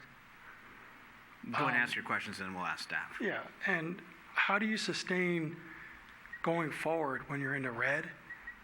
And how do you keep going and believing, putting more and more and more into something? If you have a business, you always want to bring more profit. It's all about money. You have a deli or you have a candy store. You buy this, you sell this, and you look at the end of the books, you balance them, you got to be in the green. How many more years could you keep going and sustain it and not have green? Green's profit. In this city, we're in like a time of our life right now with the city. We want to build a firehouse. Good thing. We've got a lot of other things to cook. Where's the money coming from? And do you include, while we're talking about the cable, are we talking about all the other resources that are going into it also? Gasoline, vans, maintenance, packages, healthcare. Is that included? I'm just trying to figure out, how do you keep this going? How do you sustain it? It's going to cost money. Everything costs. Grocery store, minimum, $100. Little bag of groceries. And I'm just kind of confused because you want to move forward and you want to grow, but you got to be in the green. How many more years? How do you sustain something when it's never in the green? That's just, and I'm speaking for a lot of my friends. You know, we all talk, we all communicate. Nobody really comes here, but I'm here. I'm just asking, how do you believe in something? How do you sustain it? How do you get some profit going? And where's the money going to come from? Thank you. Is there anybody else that wanted to speak? If not, Cindy, would you be available to answer Mr. Bogus' questions? The first part, if I've understood your question correctly, is how do you grow profitable, right? Well, we've already addressed part of that in our plan to control costs. We believe that we will at least hit break even in the coming year through these cost controls, if not actually look profitable. The profitability part is going to come into play slightly later when we get new packaging, a new attractive package and pricing available in the marketplace. Where we've not been aligned so far with the general market and the way the market is moving is in the customer pricing aspect of things. And once we get our cost controls in place, it'll allow us to offer enough packages, enough products that are very competitively priced and will attract customers in larger numbers to San Bruno Cable while retaining a decent margin for the operation itself. And that's where the profitability is going to come from. It's not going to come by just raising rates today. You have to do something that's attractive to the customer. And we believe that we are going to start addressing that through such things as a newly priced telephone product, a new fiber internet product in those areas that currently have fiber. And if the council and the city sees fit to move forward with the full fiber rollout, we believe that greater numbers of subscribers coming to those attractively priced higher speed internet packages will provide that aspect of profitability and allow us to manage our resources more efficiently and in a way that makes perfect economic sense. Does that answer it to a point? I think another one of the questions was comparing Beverly Hills to San Bruno. Is that Yes. not apples and oranges? Actually, it's not. One of the truths about television and internet service throughout the country is the amount of revenue generated per home across the U.S. is approximately the same, regardless of where you live. And this is true of Kansas and California and Beverly Hills and New York and Ohio and elsewhere. Roughly speaking, the number of dollars you generate on a per household basis, given the national level of competition and the national availability of services, is roughly the same. So I don't think we are comparing apples and oranges. It's actually apples to apples.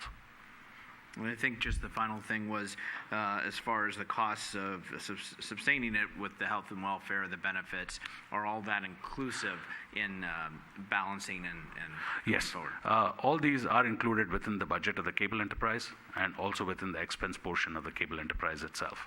So these are always part of the equation.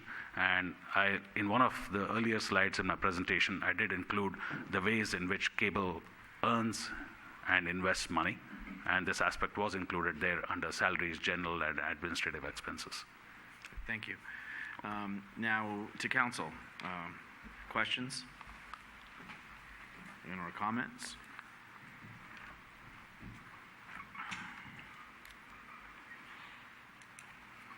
There's none? Well, well, hold on. I don't really have a... Irene. Thank you. I really don't have a question per se. Well, I'd like to make a comment first. Thank you for the presentation. You've given us a lot to think about. And when you say it's a crossroads, I think everyone needs to understand that it is literally a crossroads. Either we do this in some fashion, we go fiber to the home and be competitive and get customers back and make enough money to sustain the program, or we get out of the business. there doesn't seem to be we'll stay in the cable TV business, do what we're doing, upgrade our equipment every once in a while. That piece is unsustainable. Not only will we not increase and sustain the subscribers that we have, we'll keep losing them because we're not going to be able to offer them the experience that they're looking for and are willing to pay for. So it's truly a do it or don't do it. Here's what we hopefully will get from it or get out of the business kind of thing is how I'm looking at that. And if I'm looking at that incorrectly, please do correct me. I'm interested in a couple things, and maybe you don't have the answers now, so I'll throw them out there. You talked about the 200 complaints that you get a month for the cable. Do you have any idea of what types of complaints?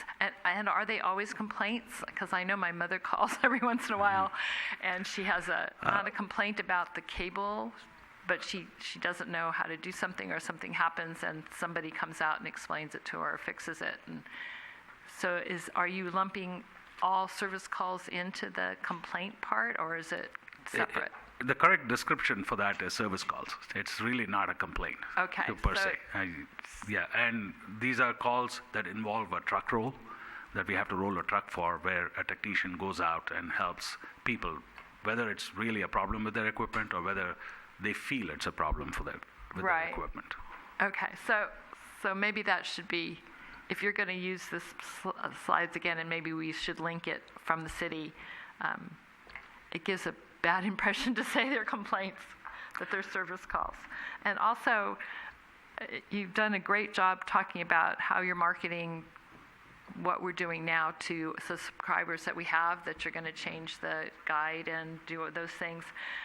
Are you looking at ways to attract new customers?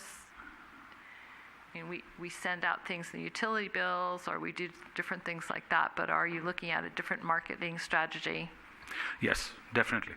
In fact, the biggest push on our part will be to acquire new subscribers going forward, which is why we're proposing a new kind of pricing model to attract those subscribers who primarily want to access San Bruno Cable for the internet and for better and higher speeds of internet access.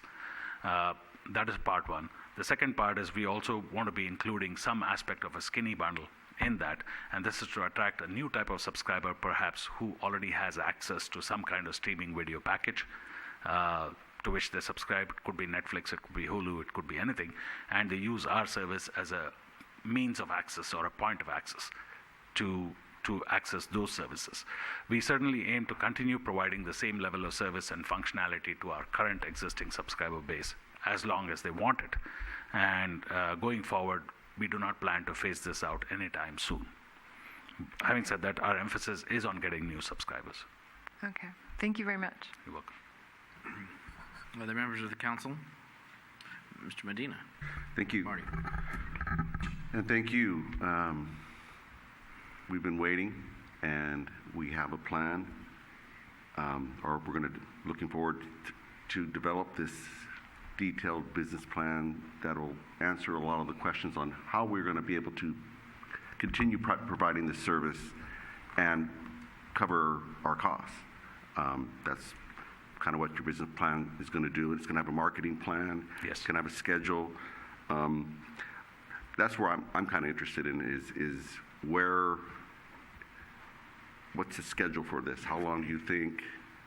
I mean, there's a lot of work here, but just curious on the overall schedule. If we were to say tonight, yes, go for it. So what is the schedule to develop the business plan and get the options? And I know our friend here, Al, has been waiting for many years, and he has a plan on the board somewhere in that office. So I am excited about this.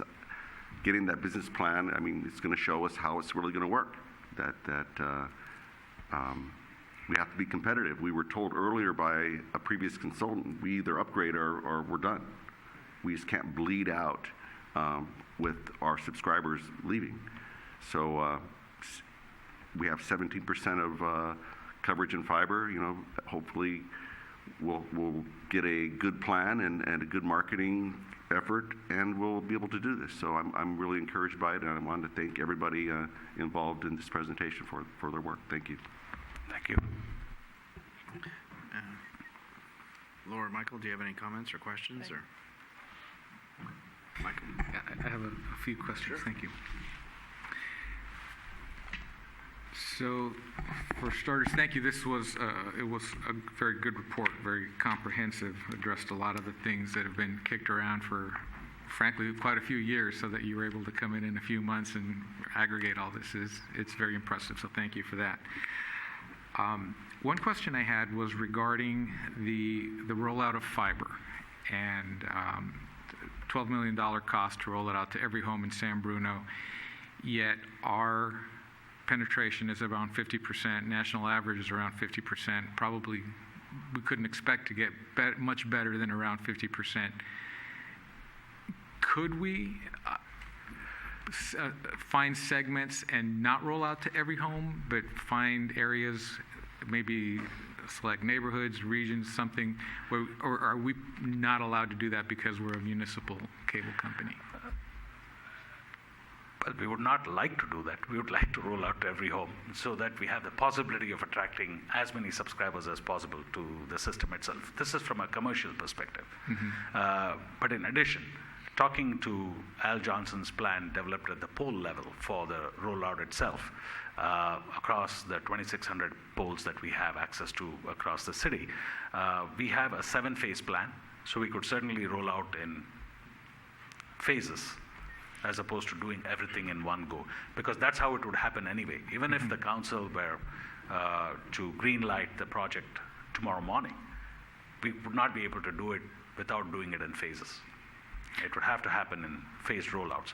Now, with respect to doing it in certain elements of the city as opposed to others, that would distinctly reduce the advantage of doing a full rollout, because what it would do is pretty much put us in the zone where we are at right now, which is we have addressed those 3 MDUs, those multiple dwelling unit complexes, Peninsula Place, Shelter Creek, and Crystal Springs, with a fiber rollout, but have left out most of the city itself.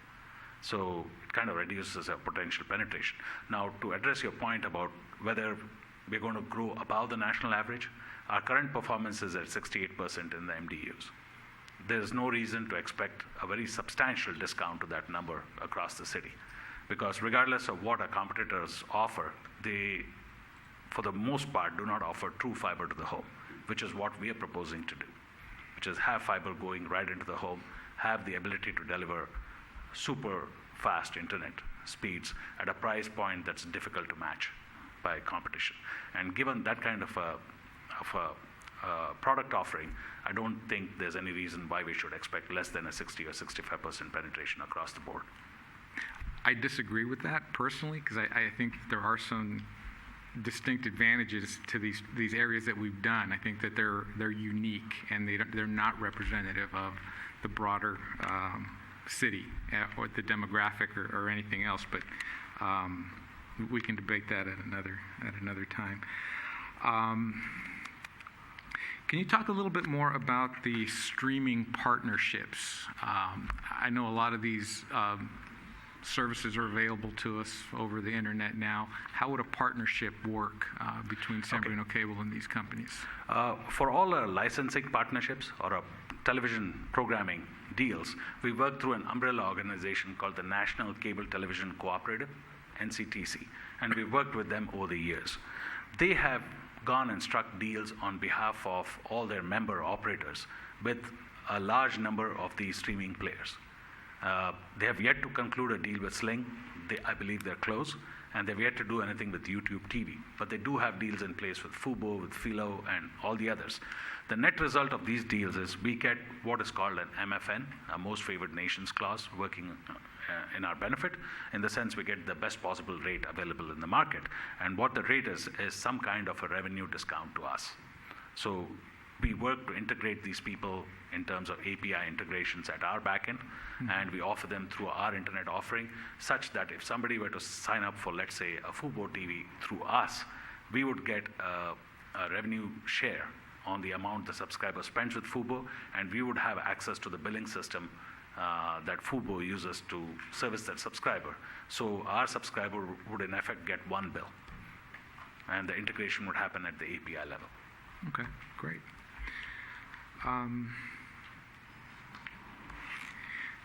So when we start talking about a movement away from television and toward internet-based consumption,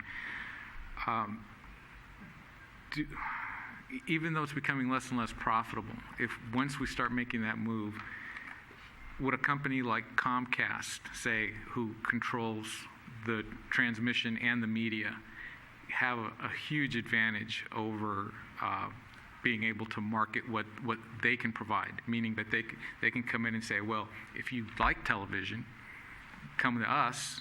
San Bruno Cable no longer provides TV, they only do internet. We can give you both. And so as we step out of the market, is there a potential there to lose this segment of the market that's not ready to give up on Okay, I'd like to clarify that aspect of my comments. When I say move away, it's step down as opposed to step out. It's not to provide the same level of service. Maybe we don't provide 300 channels. Maybe we provide access to our local broadcast affiliates and a few select channels beyond that, based on data that we collect from our viewers. We do not see any need to continue providing Discovery channel number 25 as opposed to the flagship channel. And increasingly, I believe that media companies will start moving in this direction as well. All these years, they've been following a method called forced bundling, where we have to take their not so well-performing channels in addition to their flagship channels simply to be able to get a deal done. But now, when they start disaggregating channels and putting up their own streaming offerings, they're going to have to unbundle, and we're going to get the benefit of that. So I don't believe we're going to be in any way greatly disadvantaged by not being a Comcast or not being an AT&T. We have greater flexibility and greater availability of channel offerings, more so than ever before. Okay. And you gave Beverly Hills as an example. Is there really a trend toward more municipal cable system or internet systems? And I mean, how fast is that growing? We believe there is an increasing trend. More and more cities are getting involved. Our communities across the U.S. are getting involved in charting out their own digital futures, so to speak. Very good set of examples comes from Colorado. We've had Longmont, Colorado Springs, and a variety of other locations within Colorado that have decided to install their own fiber-to-the-home systems. California is a little bit slower on the uptake as compared to some other states, but it's happening across the board, and we have learned that Santa Cruz is interested in looking at doing something on installing fiber to the home. They've had a couple of studies conducted. They may or may not decide to move forward with it. We know San Francisco has had an RFP out for a fiber to the home rollout for a $2 billion project. And similarly, San Jose is said to be looking at doing something on the fiber to home system. We are in a great position relative to all these cities because we're already in the business. Okay.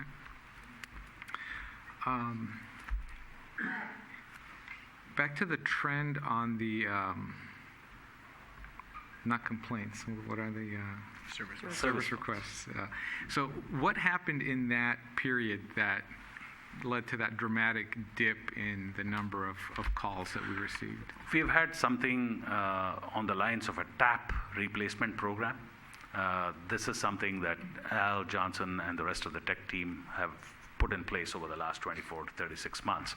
And what it involves is replacing those taps that are burnt out due to surges in the electrical current provided by PG&E. And as these taps have been replaced, the performance of the homes served by those taps has improved. So the internet performance of the cable serviced by those taps has actually improved, and therefore we see a diminution in the number of service calls. The other way of looking at it is there's been a reduction in the number of subscribers. Fewer subs, fewer complaints is very, I would say, a crude way of looking at it, but that's one approach as well. So I think it's a combination of these two aspects. Okay. And in terms of contention for pole space, a lot of the poles in the city are already pretty full. And as we start rolling out fiber, AT&T is rolling out fiber. We've got the cellular companies rolling out their fiber so they can put up antennas. Do you anticipate any issues with us having access to the poles in the city to run fiber over where we already have coax? We have permission to, we've already installed our coax on those poles through the city, 2,600 of them. But an FCC ruling from a few months ago actually favors us greatly in our fiber rollout project. And that ruling involves something called overlashing. What it involves is putting our fiber on top of the existing coax, and we do not have to seek anybody's permission to do that. We already have a mandate from the FCC to be able to roll it out. Okay. Is that safe? We believe that eventually we'll be pulling, it doesn't add very much to the weight factor on the poles, and Al can speak to that. Well, the weight factor, Mike. Sorry. The weight factor is going to go way down because we're going to be removing all those big heavy taps you see on every pole, on the power supplies on the pole. So overlashing with a small fiber and removing those taps, we are going to be lowering the weight on these poles, which is what everybody would like to see. So even if we had to go get permission, there wouldn't be a problem. We may have to take a little time to do a pole application, but we would have an engineer go out there and they would agree that we would be limiting the weight on the poles, on the span, so we'd be able to build it. Okay, great. And it's been a criticism of some of the other companies that are coming, so I want to make sure that we're not guilty of doing the same thing. And most companies would like to get on the poles and they can't because the poles just can't handle it. You know, if they want to be on the poles, they got to replace it, and that's very costly. That's why I don't believe even Comcast would come into the system, because they tried to go through our city in a couple areas and they had to replace poles, and they decided to go underground instead of replacing poles because it's so expensive. Okay, great, thank you.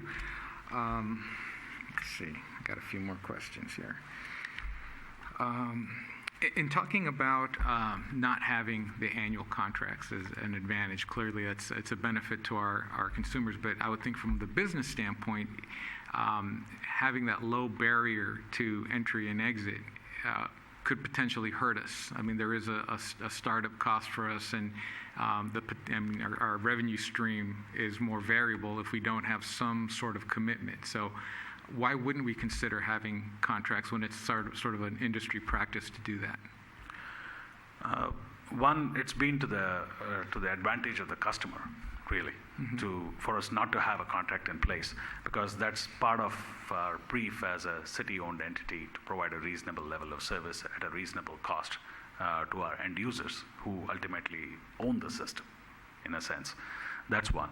The other way of looking at it is you have a contract of sorts when you lease equipment to a customer. They have it sitting in their house, the customer premise equipment. So while it's not a contract, it becomes a hold of sorts on the customer, because it's not an easy switch out. They actually have to bring the equipment back to the system to get credit and to keep their credit in proper shape with the credit bureaus and so on, or pay a hefty fine. So that becomes a contract by default, if you will. The general industry trend, especially in terms of internet delivered services, is not to have any contract of any sort. You don't see one in place with Netflix. You don't see one in place with several of the other providers. In fact, a majority of them, of the 200 odd streaming services currently available, and customers in general seem not to prefer that. So we are speaking more from a customer friendliness perspective as opposed to a commercial perspective. From a commercial perspective, yes, it's great to have somebody locked down, but it just gets us into a kind of situation where somebody could do a buyout of the contract. The competing providers tend to have buyout clauses, so AT&T could come in tomorrow and say, switch to us and we'll give you a $200 check. And they've been known to do this in various localities. So we don't think we stand to gain very much by having a contract in place. Okay. Yeah, and I'm certainly not in favor of doing anything that's anti-consumer, but I was just curious, if looking at it from the business side, it does seem like it would provide at least a more steady revenue stream. But I understand that it ends up being a benefit and maybe a positive on our on our list. So. One thing that we didn't address in this, and I'm wondering if you have any thoughts on the existing debt that's carried by the cable enterprise, how that impacts any future decisions, and also any thoughts on the enterprise's contribution to the general fund. Do you envision that changing dramatically as part of a go-forward strategy? Definitely, we do plan on paying it back. It's based on rather aggressive projections. We, of course, have three types of models we're looking at: conservative, moderate, and aggressive. And if we were to do a fiber rollout, I have every confidence that we would be in a position with the right kind of pricing and packaging to be able to get enough subscribers on board such that our revenue streams would be greatly enhanced and allow us to recoup on our costs at the back end, which again are being renegotiated, and put us in a favorable situation towards paying back or increasing our contribution to begin with, and over time paying back the general fund on the amounts we have showing in the negative as of today. We assume that as a debt that's a given. Okay.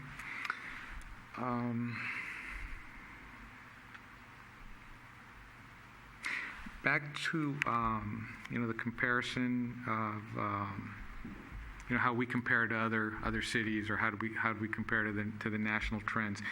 Do we have any better information now about our own customer segments, who tends to upgrade from basic internet to faster internet, and what percentage of homes that would be? We have seen a steady trickle of people going to higher tiers of internet service. Not at this time. We do not have actually very accurate subscriber information on who's transitioning and why. We certainly need to do more research on that. Okay. And last one. I've also heard that there is a trend, especially among younger consumers, to move from stationary consumption to mobile devices, and so sort of a move away from our traditional type of infrastructure toward, getting their content over cellular. And clearly, the interest in the 5G towers here in San Bruno shows that there must be some interest in our consumer base to move toward that. So, how big of a threat is that to our overall strategy? In terms of an overall threat, I don't see it as being substantially enhanced by 5G. It's already a threat. We have it on 4G as well. You can stream just as well on 4G as you can on 5G. Where we believe we have an edge as San Bruno Cable, and especially through fiber, is in the in-home internet experience. Mobile devices are very much in vogue, even inside the house now. And so we believe that we have an edge because that is through fiber, that becomes a sustainable stream and a sustainable bandwidth provisioning that can be given to the entire home regardless of the number of devices they have in play in a given household. We believe that 5G, 4G, or any G will have an issue when it comes to too many people being on the network at the same time, just as we have seen on cable internet itself. As the number of users increase, the buffering possibilities also increase on smart TVs and so on. So we believe that fiber will actually help us solve the problem and actually help us do better than 5G and 4G. But short answer to your question, 5G will not mean an enhanced level of competition. It just means more of the same. Right. Yeah, and I did mean specifically 5G, although the part of the 5G plan is, of course, to have high-speed cellular devices in the home that could provide essentially the same thing that we provide over cable today. That's somewhere downstream, but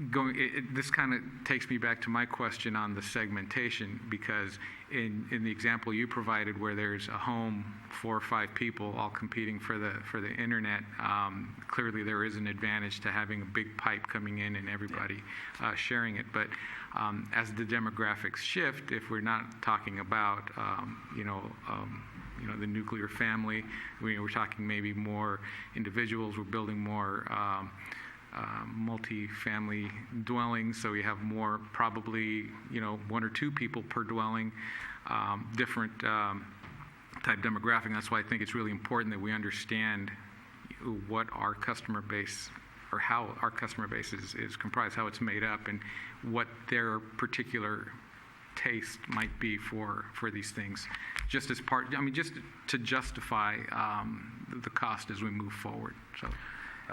Yeah, I think that's an excellent point. But just to address San Bruno specifics from a demographic perspective, we have a population that's 28% Asian, 28% Hispanic, and identifies as 51% Caucasian. We have an age group that's mostly clustered between 18 and 64. And so not too many young people, not too many old. The bulk are in the prime consumption stage. We have a lesser percentage of people who are under 35, as opposed to people who are over 35 to 55. So we believe that our fiber offering would sit front and center with most of the population of the city, given where we are at today. And that's another reason why we're moving Chinese, Filipino, and Korean services to better address the Asian part of the demographic, which we haven't done over the years. And also we're looking at ways to address the Hispanic market within our footprint. And Hispanics in general tend to over-index for consumption of streaming services through cable. One of the statistics that's come out in a few studies. So we plan to take advantage of those situations. Excellent. Thank you. Before I move on to the Vice Mayor, did you want to get some water or anything? I'm good, thanks. Are you sure? Yes. Could you get him some, please? Thank you. Thank you. Go ahead, Sandy. I was just going to comment, number one, Michael, great questions. I think every single time you ask a question, we continue to learn, and I continue to feel more and more confidence in your knowledge of the industry. And I think that that's the thing we've been missing, is really just having that big picture, big package. So number one, thank you for the presentation tonight. Excellent information. I especially appreciate the statistical data as well. So, we are at a crossroads. I think Councilmember O'Connell made this comment earlier. At one point as a council, we were sitting here wondering whether we were going to have a discussion about either spending the money to invest in in fiber, or to sell the cable company, to take something that we're continuing to lose money on and cut our losses before we get down the road. But I'm more and more confident in your knowledge and the data that you've provided to me, that I'm actually excited to look kind of more toward the future of this. Number one, we have to be profitable. And when I was reviewing the presentation over the weekend, to look that over a short period of time, you've actually looked at what it's costing us per subscriber and what our bottom line is. So I really appreciated that, and that we know we can increase either, and I appreciate the fact that you indicated, well, not just increase costs, increase the price to the resident, but also trying to decrease our cost and to get that back to the green. When I think back to the San Bruno, I've been a resident all my life here in San Bruno, and back in the days of didn't have cable and had to send my dad up on the roof to adjust the antennas, and living up near the hill, we just had horrible reception. So San Bruno cable coming on was an amazing thing. It was the best thing ever as a kid. And San Bruno cable really sustained for many years, and it was a competitive, and it was the cable company that everybody wanted to go to. We wanted to go to it because it was your local business. I want to support local business. And I think that that's important. You can't beat customer service at San Bruno Cable. And I think we don't sell that well enough. To pick up a phone and deal with AT&T, and I actually went to DirecTV this past year to get the experience so that I knew what it was like to not just have San Bruno Cable, because that's who I've had for many years. But the experience I had was extremely frustrating, wasting 2 total days of an appointment time to actually have somebody come out and actually do work to install something on site. They didn't return phone calls. They said they would be there. They weren't there. I never once ever had that experience with San Bruno Cable. And we have something really good here in San Bruno. And we have an opportunity, and I think like you've mentioned with Beverly Hills, they don't have the infrastructure. They don't have the business. We have the business. So it's a matter of installing something that will sustain. And installing fiber isn't just for the next 10 years or 20 years. It's to sustain. Even though we see the numbers of video streaming continuing to climb, you go into a household today, and like you said, it's your phones, but your TVs, it's your washing machine, your dryer, your oven. I've got the heating element in my home that is all requiring the Wi-Fi. That's the direction we're going. So we've got to be competitive. The other companies like an AT&T, for example, they charge $99 for a service call. Didn't know that until I went over to them. I needed a new remote control. They charge $39. San Bruno Cable isn't charging those.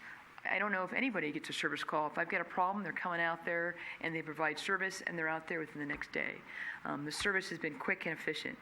So, I'm glad that Michael asked a lot of the technical questions, but I think that what we have here in San Bruno is a gem. And if we can just continue to go down the path, and I see you sort of waving that, providing that vision for us, there's a lot that we can do. And there's a lot that we can make this a better system. So I just wanted to say thank you for the presentation, and I'm excited. I continue to learn every time I hear you talk about this industry and what we can do and how we can do this better. That I feel confident in going down that path. So thank you. Thank you. Council, tonight, what is being asked is not about whether to approve fiber or even the question of whether San Bruno Cable is not going to exist. That's not what's here before us this evening at all. What is before us is a in-depth report, where we've been, where we are, and a plan.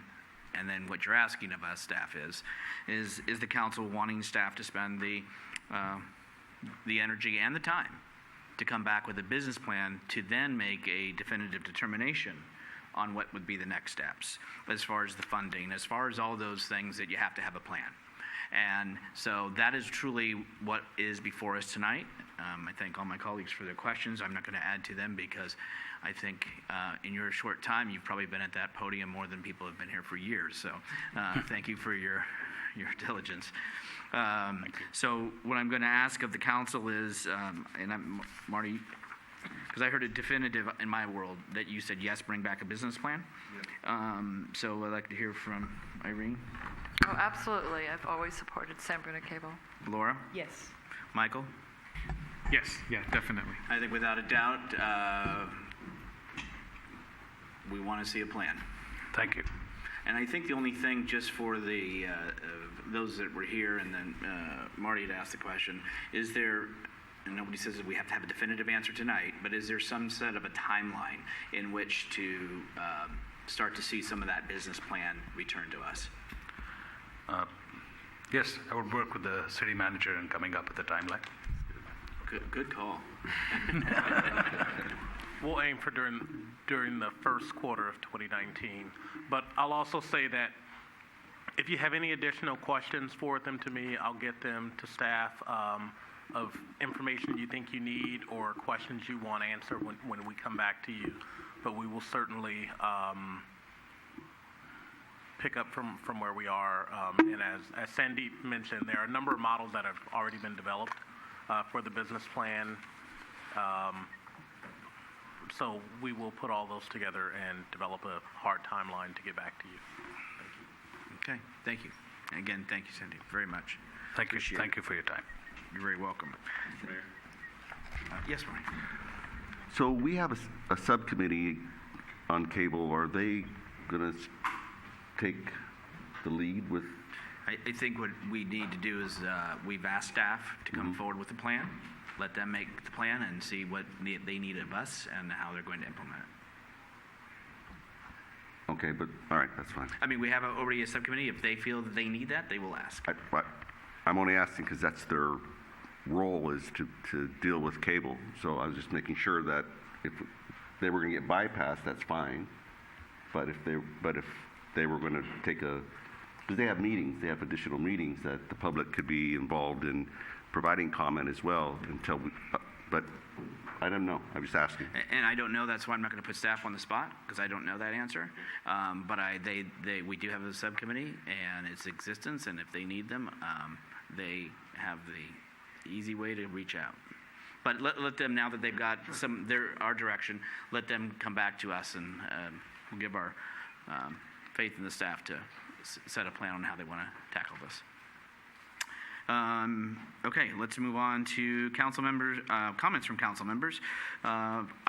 First item, receive oral report on pipeline safety conference from council member Irene O'Connell.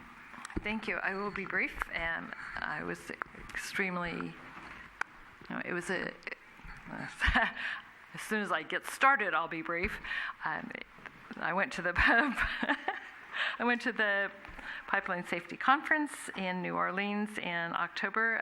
The focus of it was public engagement, believe it or not, and there was a symposium from the public as well as pipeline operators, and there was quite lively discussion about what entailed public outreach and what did it mean, and there wasn't any agreement between the two groups because one felt that they were being misled and not informed in a timely manner about many things, and the operators felt that they were following the letter of the law and doing what they should be doing. So that was quite interesting and, as I said, lively. It was important, I think, that San Bruno was there. They still use the fire and the aftermath and all the not legislation, but all the legalities that happened afterwards as examples of what not to do and what shouldn't happen.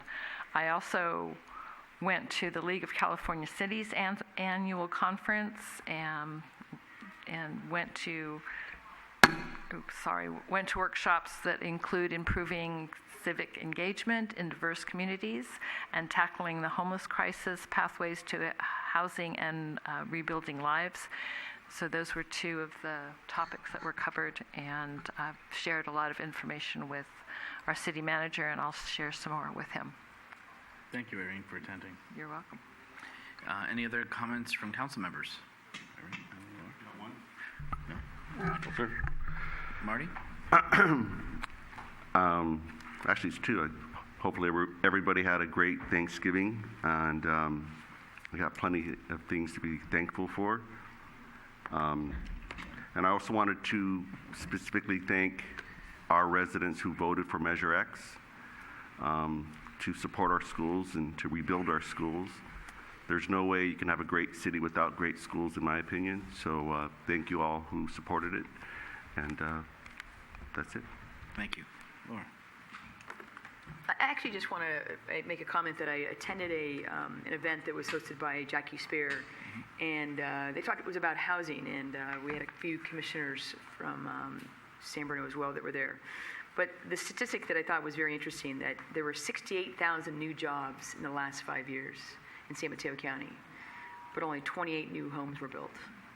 So, and we talked about the housing crisis and HIP housing presented earlier tonight, but we have to continue to stay focused. South San Francisco in the next 18 months is going to be 18,000 new jobs, and the amount of housing that's going to come from that is very minimal. So we've definitely got a crisis on our hands.